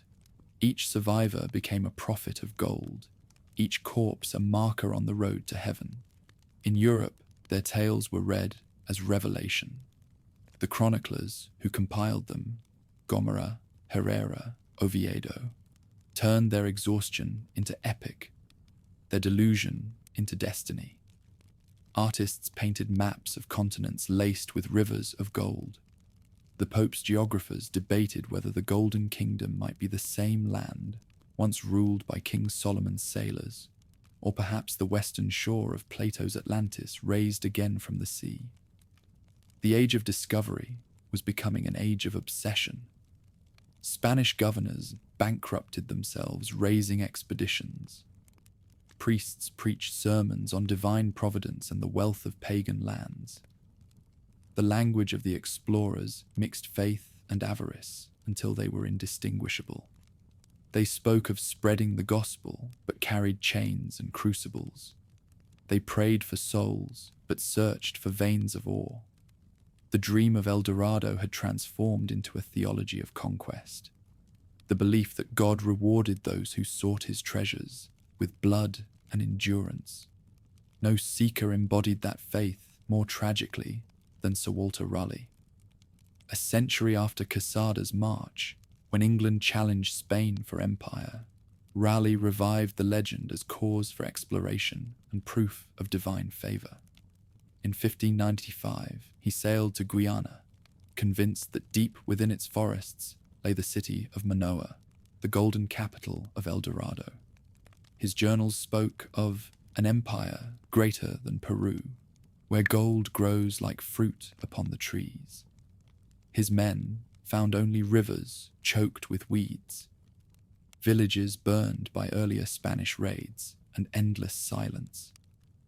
Yet upon his return, Raleigh published his discovery of Guyana, describing the land as paradise itself, its birds like jewels in motion, its air a continual spring. He called it the inheritance of righteous kings, waiting to be claimed by Christian hands. The book transformed failure into prophecy. London buzzed with talk of the Golden City. Investors poured fortunes into new voyages. Raleigh returned to Guyana 20 years later, grey and weakened, driven by the same illusion. His son died in battle there. Raleigh himself returned in disgrace and was executed. Yet his words endured, feeding the myth he had sought to prove. By then, El Dorado had become a mirror in which Europe saw itself. It reflected the hunger of an age intoxicated by discovery, the faith that the world still held secrets meant for the bold. To the priests, the Golden Kingdom was divine reward for the spread of the gospel. To the crown, it was tribute waiting in foreign soil. To the common soldier, it was heaven purchased by courage. Each believed he pursued glory. Each found ruin. The years that followed littered the jungles with their bones. Expeditions vanished into the Amazon without a trace. Canoes overturned in flooded rivers. Men wandered in circles until they drank the swamps themselves. Those who returned brought stories of horrors and wonders indistinguishable. Tribes with eyes of gold, lakes that swallowed whole armies, stones that sang in the night. Every account made the city more unreachable. Every rumor moved it farther away. Yet the failure of discovery never weakened belief. It transformed it. The more elusive El Dorado became, the more it resembled a spiritual quest. Chroniclers began to speak of the kingdom as paradise itself, a place visible only to those without greed. A Jesuit missionary wrote in 1637 that the Golden City is not to be found by those who seek gold, but by those who seek God.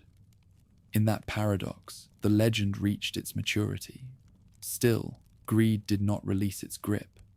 Mapmakers continued to sketch the shining city in the margins of their charts. The river systems of South America, Orinoco, Negro, Amazon, were drawn as arteries feeding one great heart of gold. Empires rose and collapsed around that belief, and through it all, the jungle remained silent, its canopy closing over the footprints of men who had come to conquer paradise. By the dawn of the 18th century, the quest had slowed, but the hunger persisted. The Golden Kingdom no longer belonged to Spain or England alone. It had become a symbol for all of Europe's restless ambition. It was the dream that justified empire, the mirage that sanctified greed, the final echo of the old myths. Atlantis drowned, Shambhala hidden, and now El Dorado forever just beyond reach. For centuries, the Spaniards had crossed oceans in search of a perfect city. What they found instead was a reflection of their own desire, a paradise that dissolved the closer they came to it, leaving only gold dust on their hands and silence in their souls. Silence ruled the jungle long after conquistadors had vanished from its rivers. Across those green immensities, the myth of the Golden City refused to die, shifting from one horizon to another, like light across water. No explorer could agree where it might stand. Guyana, Ecuador, Brazil. Yet none dared to doubt its existence. Failure itself seemed to prove that success must lie just beyond sight. And so, as centuries turned, new expeditions marched into the heat and mist, chasing a promise that had outlived every empire. Men who returned from those forests, burned, delirious, half-mad, spoke less of gold than of endlessness. They described rivers looping through eternity, mountains rising into storms, and plains where air and earth merged into vapor. Each tale offered fragments of wonder, a city glimpsed through haze, a lake that swallowed sunlight whole, ruins devoured by vines. Cartographers stitched those fragments into emerald seas on their maps and scrawled across them a single name: El Dorado. Belief thrived wherever knowledge faltered. While Europe argued over theology and reason, adventurers still trusted rumor more than proof. Among them strode Pedro de Ursua, sent to pacify the Amazon, and his lieutenant Lope de Aguirre, whose ambition curdled into madness. Declaring himself Wrath of God, Prince of El Dorado, he led his starving men through fever and flood until his rebellion ended in slaughter. Chroniclers later called him both cursed and visionary, a man who mistook his own reflection for the city he sought. Missionaries gave the legend a different shape. Jesuits working along the Orinoco recorded stories of a gilded king who ruled a realm of eternal spring. Some condemned these tales as pagan temptation. Others saw in them the echo of Eden. One priest wrote, "Perhaps the Lord hides paradise behind these walls of thorn that only the faithful may enter." In their sermons, the Golden City became a test of virtue rather than a prize of conquest. Yet even faith could not silence hunger. Across the 17th century, the search for El Dorado hardened into ritual. Spanish governors pledged their fortunes to expeditions. English captains used it to justify raids, and chroniclers turned each disaster into divine instruction. When Philip von Hutton's company vanished near the Orinoco, survivors claimed they had reached the edge of paradise itself. Martyrdom fed the myth more surely than success. Few stories captured its spell, like the final voyage of Sir Walter Raleigh. Old and ill, condemned yet unrepentant, he sailed once more to Guyana in 1617, convinced that Manoa still gleamed beyond the next bend of the river. His son fell in battle. His ships rotted in the rain. Back in England, awaiting death, Raleigh still spoke of the city as if he had walked its streets. "I have seen the sun rise upon a kingdom of gold," he told his guards, "and though I die, others will find it." They did not. They found only the dream he left behind. As the Enlightenment dawned, exploration turned into science, yet wonder survived beneath its instruments. Charles-Marie de la Condamine, tracing the equator, heard the same stories from villagers on the Amazon's banks, of a lake too deep for light, of towers hidden by cloud. Natural philosophers dismissed such visions, but never entirely. Some suggested geological illusions, others remnants of prehistoric civilizations. The rational mind, for all its skepticism, could not ignore how the legend refused extinction. Empire, meanwhile, transfigured the myth into justification. Governors and courtiers described South America as the treasury of creation, an Eden awaiting order. The mines of Potosi and Cartagena disgorged mountains of silver and gold. Yet each ingot fed the same delusion, that the true heart of riches lay still undiscovered. The continent itself became El Dorado, its forests and peoples treated as veins to be opened. Among the Muisca, the story returned home as lament. Their sacred lake at Guatavita, once a vessel of offering, was torn apart by Spaniards who believed its depths lined with bullion. When the drained waters revealed only fragments, gods of hammered gold, mirrors of polished stone, the intruders called it disappointment, but the people saw balance restored. The lake filled again, and the jungle reclaimed its silence. By the Romantic Age, the lost kingdom had escaped geography entirely. Poets and painters turned it into symbol, the shining ghost of all impossible desires. Edgar Allan Poe's knight rode forever through the valley of shadow, seeking the realm of gold that lay beyond death. Artists filled their canvases with visions of cities suspended in light. El Dorado had become the landscape of longing itself, the paradise built not from earth, but from yearning. Exploration's modern airs still chased it through the 19th century. Sir Robert Schomburgk, mapping British Guiana, spoke of waterfalls flashing like molten metal.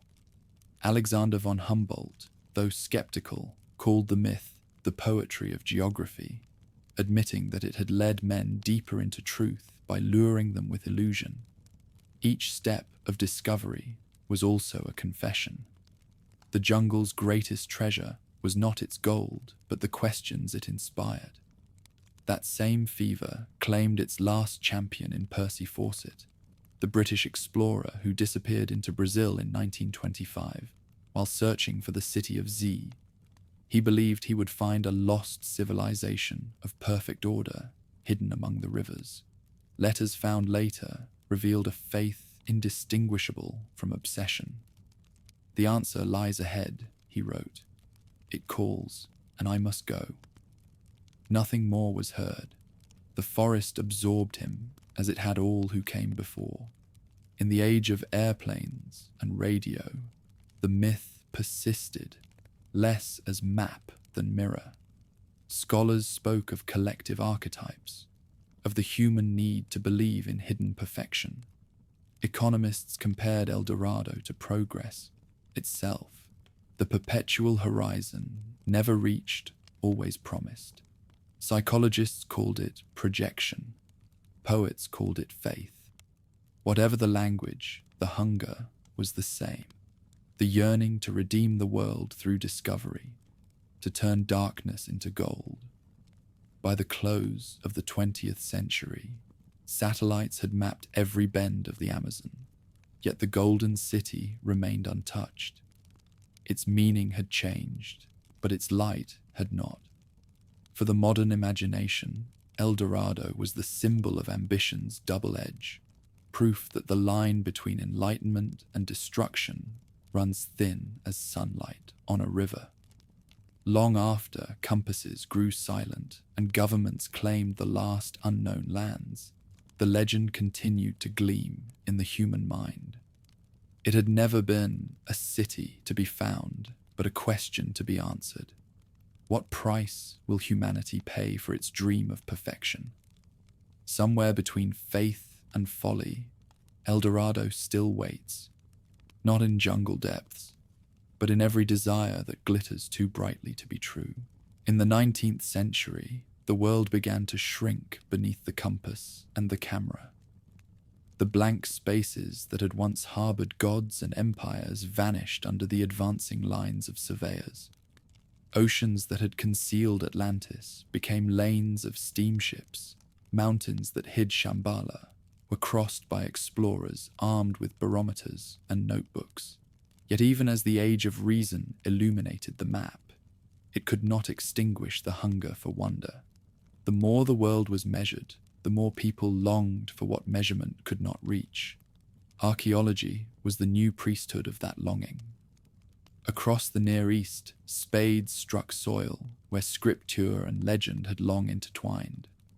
When Heinrich Schliemann uncovered the walls of Troy in 1871, he did more than prove a poem's geography. He proved that myth itself might contain history. The discovery echoed like revelation. If Homer had been right, then why not Plato? If Troy, once dismissed as fable, had slept beneath the dust of Anatolia, might Atlantis not lie beneath the Atlantic's restless skin? Each triumph of science became fuel for new belief. The same telescopes that charted the heavens inspired questions about the gods who might dwell there. The same museums that displayed ancient skeletons whispered of forgotten races.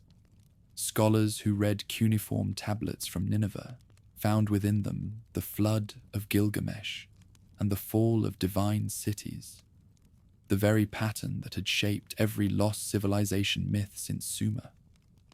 Excavation blurred into resurrection.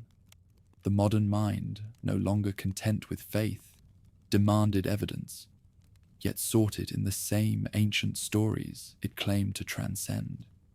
Explorers began to chase legends with instruments instead of prayers. The British Empire, mapping the world in the name of knowledge, became accidental custodian of every myth it encountered. In India, surveyors studied Himalayan valleys, once described by monks as the roads to Shambhala, their reports noting extraordinary geomagnetic disturbances and unmapped monasteries.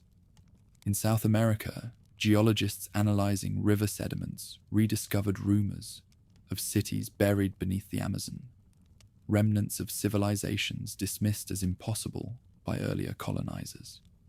Everywhere, the old stories stirred beneath new disciplines.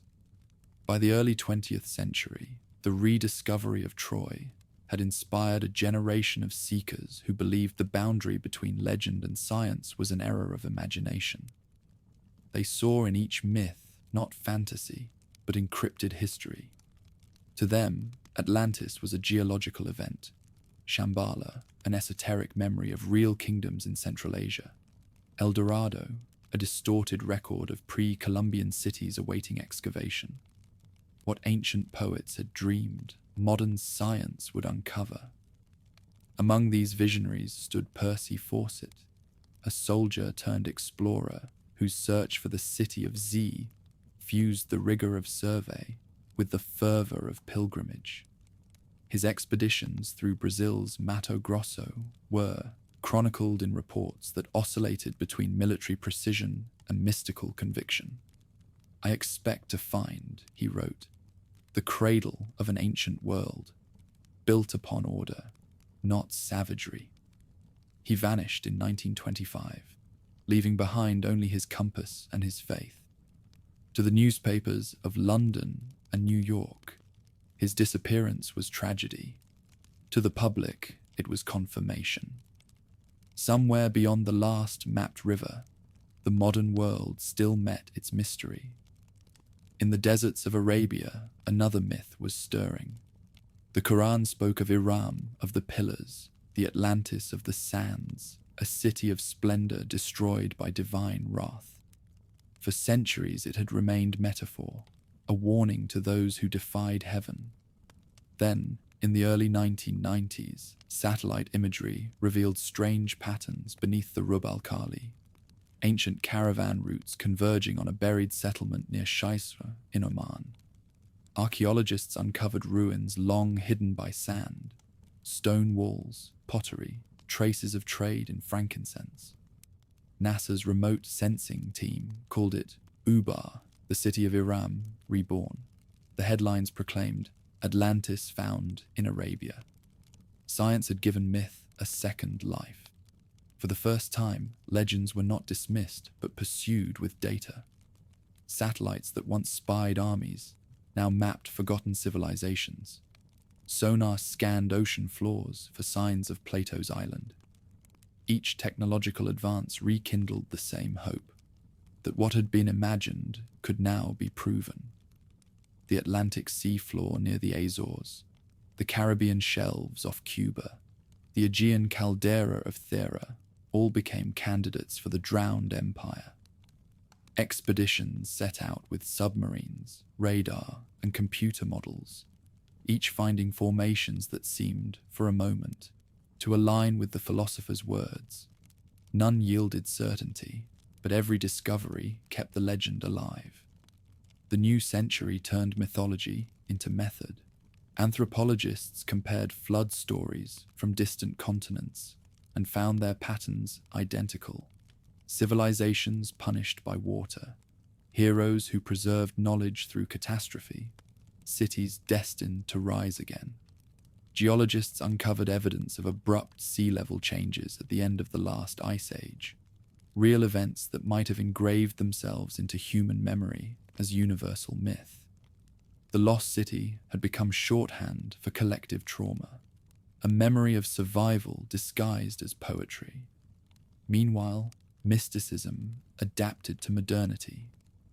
Theosophists, spiritualists, and occult scholars claimed that Atlantis and Shambhala were not places at all, but dimensions of consciousness, symbols of humanity's evolution. Helena Blavatsky and her followers spoke of root races and cosmic cycles, of civilizations that rose and fell as the spirit advanced through time. Their writings blurred science with revelation, presenting myth as metaphysics. The old stories survived because they could evolve faster than skepticism. Each rediscovery, real or imagined, mirrored its age. The Victorians saw in Atlantis the grandeur of empire. The early 20th century saw technological hubris and cosmic punishment. During the Cold War, both superpowers sought legitimacy in the past. Russia, in its fascination with Shambhala as a myth of hidden power. America, in its obsessions with Atlantean technology buried beneath the sea. Myth had become modern language for human aspiration, reinterpreted through politics and progress alike. The paradox of the modern age was thus complete. Science, having dethroned the gods, had inherited their stories. Archaeology replaced scripture, telescopes replaced prophecy, but the hunger remained the same: to locate the beginning, to touch the divine through evidence. Every ruin unearthed, every fossilized tablet, every photograph of a buried road seemed to whisper that humanity was not discovering, but remembering. By the close of the 20th century, the frontier between fact and legend had dissolved. What had begun as faith had become experiment. What began as allegory ended as data point. Yet in the laboratories and archives, the same old yearning persisted, the desire to find, beneath layers of sediment or circuitry, the lost perfection from which history had fallen. Myth, it seemed, could not be disproved, only reinterpreted. And so, the modern world, confident in its mastery of truth, found itself wandering the same old deserts, guided by new instruments, but driven by ancient hope. Whether the destination was Atlantis beneath the waves, Shambhala behind the peaks, or Iram beneath the sands, the journey was always the same, the endless search for what was once whole. Science had redrawn the map, but it had not freed humanity from its oldest inheritance: the need to believe that somewhere, hidden under data or dust, the first paradise still sleeps. By the dawn of the 21st century, the myths that had once lived in temples and taverns now pulsed through satellites and digital archives. Every lost city had become a hypothesis, every legend a dataset waiting to be verified. Yet behind the machinery of discovery, the same old hunger still guided the search, the longing to touch what history had buried, to prove that the dreams of our ancestors were not in vain. New technology turned curiosity into revelation. Oceanographers scanning the Atlantic seafloor with sonar discovered geometric patterns that stirred excitement and disbelief in equal measure. One expedition off the coast of Cuba reported symmetrical structures deep below the waves, resembling avenues and plazas. The images, grainy but evocative, ignited headlines around the world. Atlantis found. Governments hesitated to fund follow-up dives. Skeptics called the formations natural. Still, the idea took root. For a moment, the ocean seemed once again the mirror of myth. Elsewhere, satellites tracing the shifting sands of Arabia refined the discoveries first made in Oman. Desert archaeologists using ground-penetrating radar identified ancient trade networks that once connected Yemen to Syria, proof that the vanished city of Iran, once dismissed as parable, had indeed stood at the crossroads of empires. When the buried fortress at Shisar yielded pottery from the first millennium BC, the scientists named it Ubar, a word that trembled between faith and fact. For believers, the Quranic legend had found its bones. For skeptics, it was coincidence wrapped in wishful thinking. Science had not slain myth, it had given it new grammar. Each discovery, no matter how small, was framed in the language of the miraculous. Archaeologists spoke of resurrection and awakening, journalists of Atlantis beneath the sand. The modern world, having replaced gods with equations, had learned to worship evidence with equal fervor. The microscope and the myth served the same impulse, to bridge the gulf between what is known and what must be believed. Academia, unwilling to yield the field entirely to dreamers, began to treat legends as cultural code. Anthropologists charted the geography of belief, tracing how flood narratives, underworlds, and hidden kingdoms recurred across continents separated by oceans and millennia. Geneticists compared DNA sequences of ancient populations and found traces of migrations that echoed the directions of myth. The notion of Atlantis as memory rather than map, an allegory for humanity's shared origin, gained cautious respect.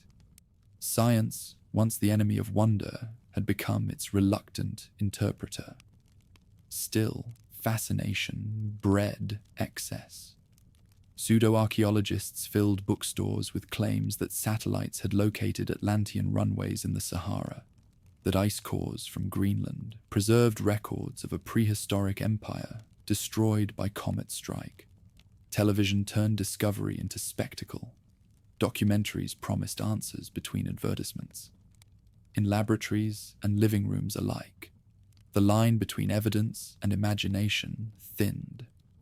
Mythology, stripped of its temples, now lived in pixels and prime time. Even within serious research, a quiet faith persisted.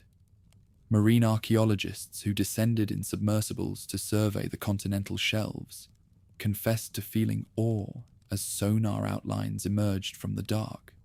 Columns of rock shaped like walls, ridges that resembled roads. Every expedition, one said, is an act of hope. They were not seeking gold or glory, but confirmation that the human story is older and grander than textbooks allow. Beneath the instruments lay a yearning that data alone could not satisfy. Shambhala, too, survived the age of satellites. In the ruins of monasteries rebuilt after decades of war, monks continued the Kalachakra ritual, describing a kingdom unseen by the impure. Western visitors, now arriving with cameras rather than crosses, sat in candlelight listening to chants older than their nations. To them, the hidden kingdom no longer needed to exist on a map. It existed as a metaphor for the peace modernity could not produce. In that quiet inversion, the myth found its refuge. When every secret seemed revealed, mystery became sacred again.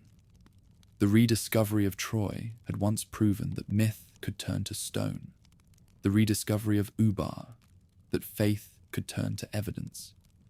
Yet both victories pointed to a deeper paradox. The more the world uncovered, the less it understood what it sought. Each excavation stripped away not only sand, but meaning. A ruin verified was a wonder diminished. Perhaps that was why the most enduring legends resisted proof. They survived because they could not be reduced to measurement.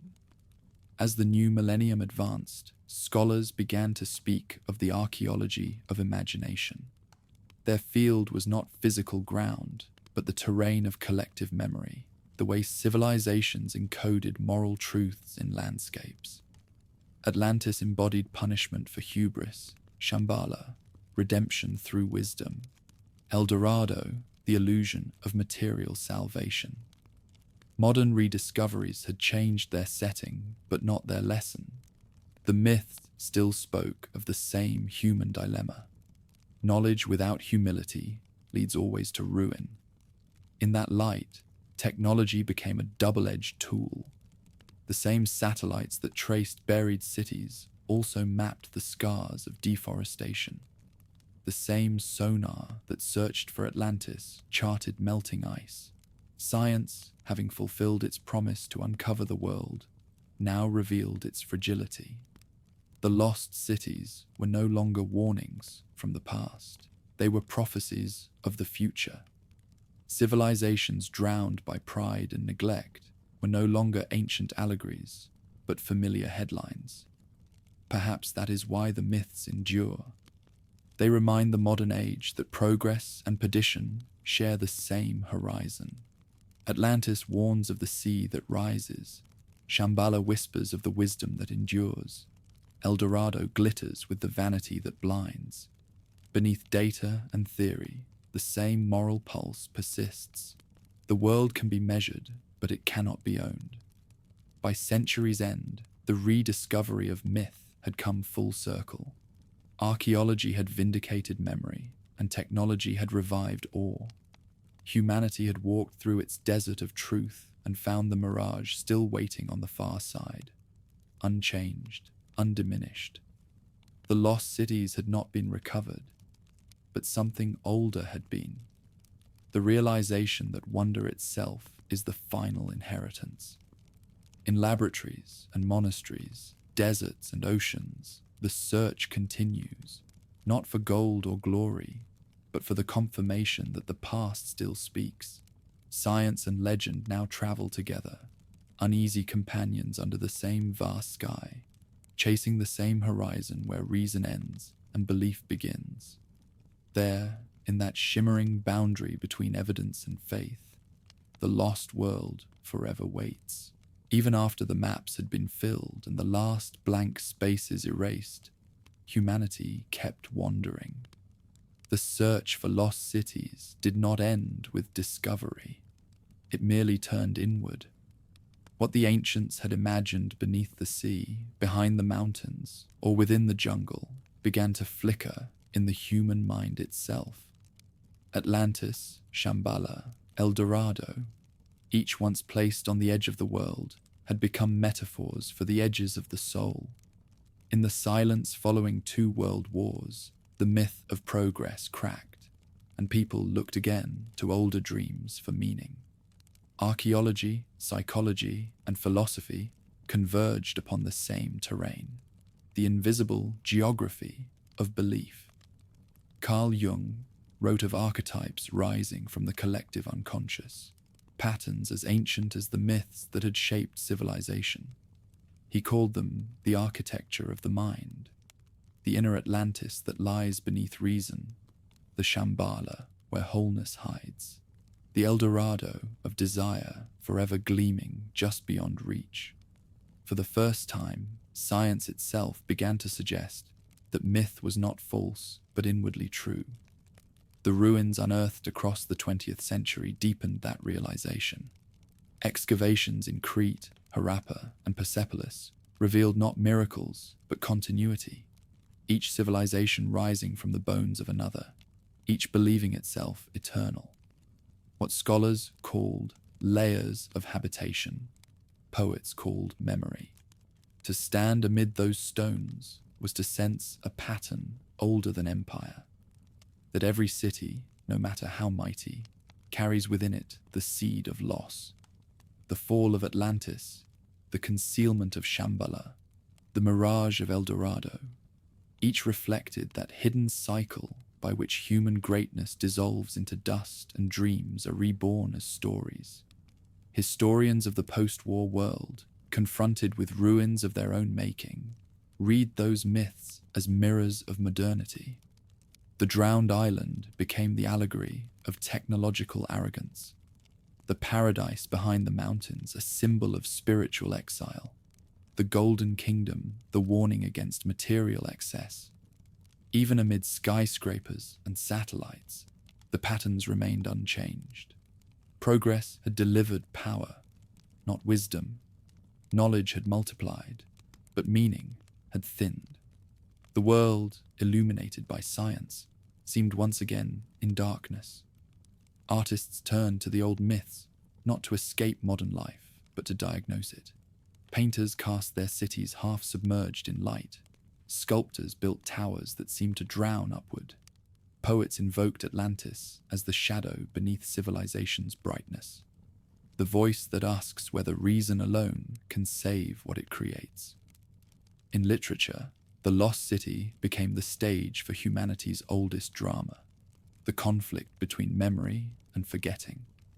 From Thomas Mann's sea-bound reflections to Borges's labyrinths of time, the myths survived because they revealed what logic could not, the shape of longing itself. Philosophers found in those stories the moral that history had forgotten. Atlantis warned that pride destroys the very order it seeks to perfect. Shambhala reminded that purity cannot be imposed, only cultivated. Dorado confessed that the hunger for paradise can corrupt the paradise it seeks. Together they formed a trilogy of human experience: moral fall, spiritual renewal, and material temptation, each perpetually reenacting the other. The modern age, no less than antiquity, moved through the same cycle with new instruments and old desires. The quest, stripped of gold and prophecy, persisted in quieter ways. Scientists who drilled cores from polar ice or mapped distant galaxies spoke of awe with language older than religion. Philosophers studying consciousness discovered in its depths the same mysteries monks had once described in mountain caves. Even the astronauts who first looked back upon the blue sphere of Earth confessed that they felt as though they had glimpsed the lost world entire, the cradle, the kingdom, the city. Perhaps, one said, Atlantis was never beneath us, but around us all along. As global culture expanded, the boundaries between myths blurred. Tibetan lamas met Western physicists, Amazonian shamans spoke at academic conferences, and explorers of the mind replaced explorers of the map. The myths of drowned islands and hidden valleys merged with psychological language, integration, enlightenment, transcendence. Shambhala became not a place beyond the Himalayas, but a state beyond ego. Dorado, not a hoard of gold, but a radiant simplicity.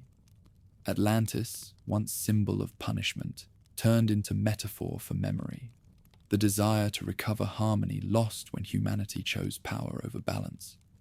Technology, which had once promised mastery, deepened the paradox. Virtual worlds and digital realities multiplied, echoing the old longing to build perfection beyond imperfection. In the gleam of screens, cities of glass and code rose faster than any of stone. Yet beneath their brilliance, the same questions persisted. What does it mean to lose oneself in one's own creation? Can a civilization that remakes the world avoid drowning in its reflection? Each innovation seemed to reenact Plato's warning in circuitry and light. Environmental ruin gave the myth new urgency. As oceans rose and forests burned, Atlantis ceased to be allegory and became prophecy. Scientists speaking before the United Nations invoke the drowned island as warning that hubris still brings flood, even without gods to send it. Shambhala, in turn, inspired movements for ecological balance, its teachings reinterpreted as metaphors for harmony between human and nature. And Dorado returned in every fevered rush for oil, silicon, or data. the golden mirage still gleaming over deserts of greed. Religion, too, rediscovered the legends it once condemned. Christian theologians reimagined Atlantis as humanity's fall from grace through knowledge without reverence. Buddhist scholars described Shambhala as the potential for enlightenment within all beings. Latin American mystics reclaimed El Dorado as an indigenous paradise defiled by conquest yet surviving in spirit. The three myths, separated by continents, now spoke a common language: the conviction that paradise, whether lost or hidden, remains reachable only through transformation, not possession. By the century's close, the lost cities had converged into a single landscape of the human condition. The philosopher's ocean, the monk's mountain, the explorer's jungle, all pointed toward the same invisible center. Atlantis was the shadow of the intellect, Shambhala the light of the heart, El Dorado the flame of desire. Together they charted the triangle of our restless nature: reason seeking order, spirit seeking peace, hunger seeking fulfillment. The myths endured not because they were believed, but because they described what belief itself requires: the endless motion between ignorance and understanding. Perhaps that is why, in an age that has mapped every frontier, the legends still refuse extinction. They survive because they have migrated into the traveler himself. The real journey no longer begins at the shore, but in the mind that yearns to cross it. Every scientist peering into the atom, every mystic descending into silence, every artist sketching the shape of wonder continues the same ancient pursuit. The tools have changed, the longing has not. In the end, the three lost worlds stand not as relics, but as mirrors. Atlantis speaks of memory, what civilization remembers and what it forgets. Shambhala promises renewal, the perfection that endures when the outer world fails. El Dorado warns of illusion, the brilliance that blinds those who chase it. Between them lies the path of humanity, circling forever through creation, ruin, and rediscovery. Each legend, when stripped of geography, reveals the same horizon: the city within, waiting to be found not by explorers, but by those who remember why they began to seek. At the threshold of the modern age, when satellites could pierce clouds and algorithms could measure tides, the world discovered that mystery could not be erased. It could only change its shape. The lost cities that had once occupied the edges of maps now lived in the imagination, not as ruins to be found, but as reflections to be understood. Humanity had conquered distance, but not desire. The search that had begun in temples and legends now unfolded in psychology, philosophy, and the quiet corridors of memory. The archaeologists of the mind replaced those of the soil.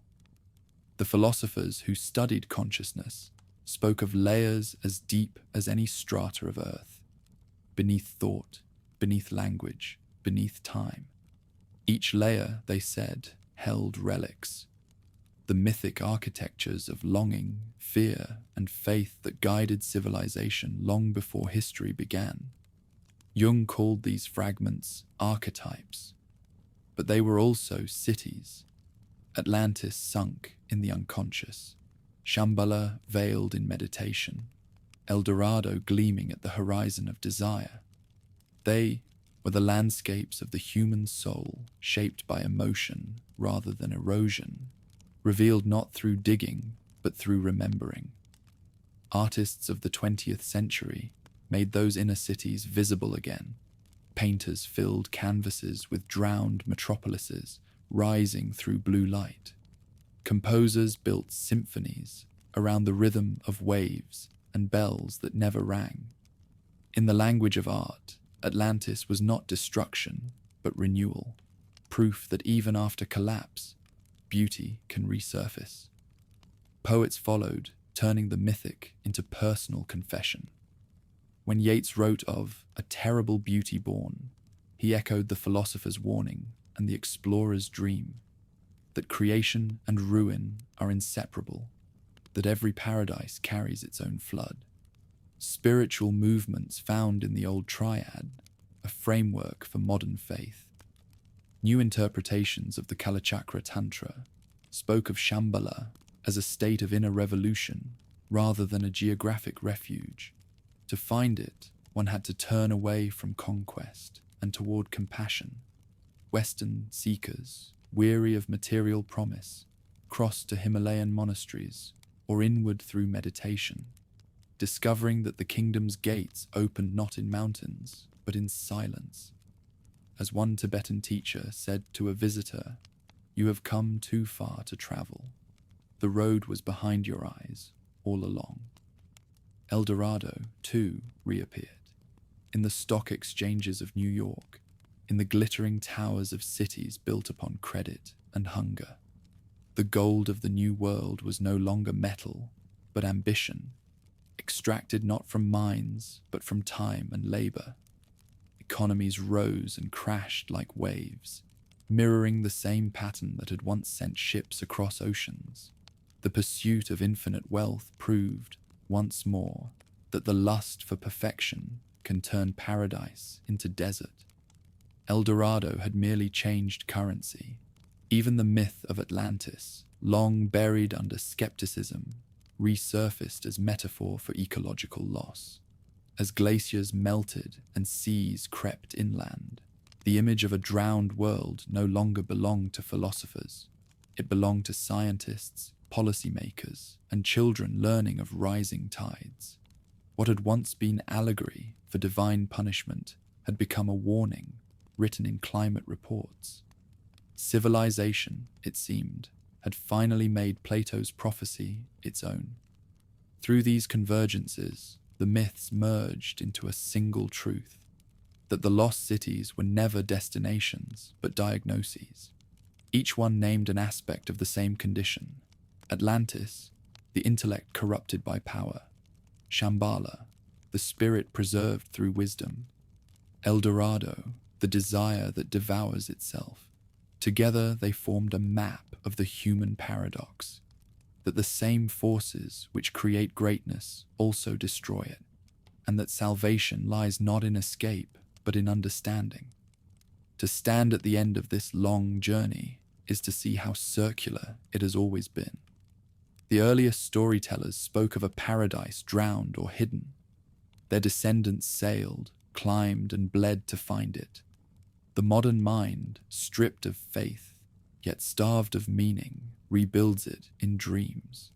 Every age, convinced of its difference, repeats the same pilgrimage under new banners. Science, empire, progress, salvation, each chasing an image of wholeness it cannot hold. The cities are eternal because the need for them is eternal. Yet something remains beyond tragedy. If humanity cannot escape its cycle, it can at least recognize its reflection. In the myths of loss, there is also mercy. Every fall implies a chance to rise. Every destruction conceals renewal. The drowned island warns against arrogance, but also promises rebirth. The hidden kingdom proves that truth survives obscurity. The golden mirage reveals that beauty persists even when misunderstood. In their endurance lies hope, the assurance that even ruin cannot silence the will to begin again. Modern seekers may travel not by ship or caravan, but through thought, art, and empathy, yet the destination remains unchanged. The quest is no longer to locate the lost, but to embody it, to rebuild Atlantis in justice, to awaken Shambhala in compassion, to temper El Dorado with humility. The age of exploration has turned into the age of responsibility, the recognition that the real ruins are not beneath the sea, but within the heart, and that the work of discovery begins by restoring what greed and pride have undone. And so the circle closes. From the clay of Sumer to the stars of the modern sky, humanity has pursued the same horizon. A world once perfect, now lost, yet somehow recoverable through memory and meaning. The map has folded inward. The cities have moved into the mind. In their silence, they wait for the next traveler who will understand that every myth, every empire, every dream of gold or glory was only ever a language through which the soul tried to name itself. Somewhere beyond reason and within remembrance, Atlantis still shimmers beneath invisible waves. Shambhala glows beyond the peaks, and El Dorado burns in the heart's farthest chamber. Humanity will never cease to seek them, because to seek them is to remain human. The journey endures across oceans, centuries, and selves, toward the cities that were never lost, only waiting to be seen.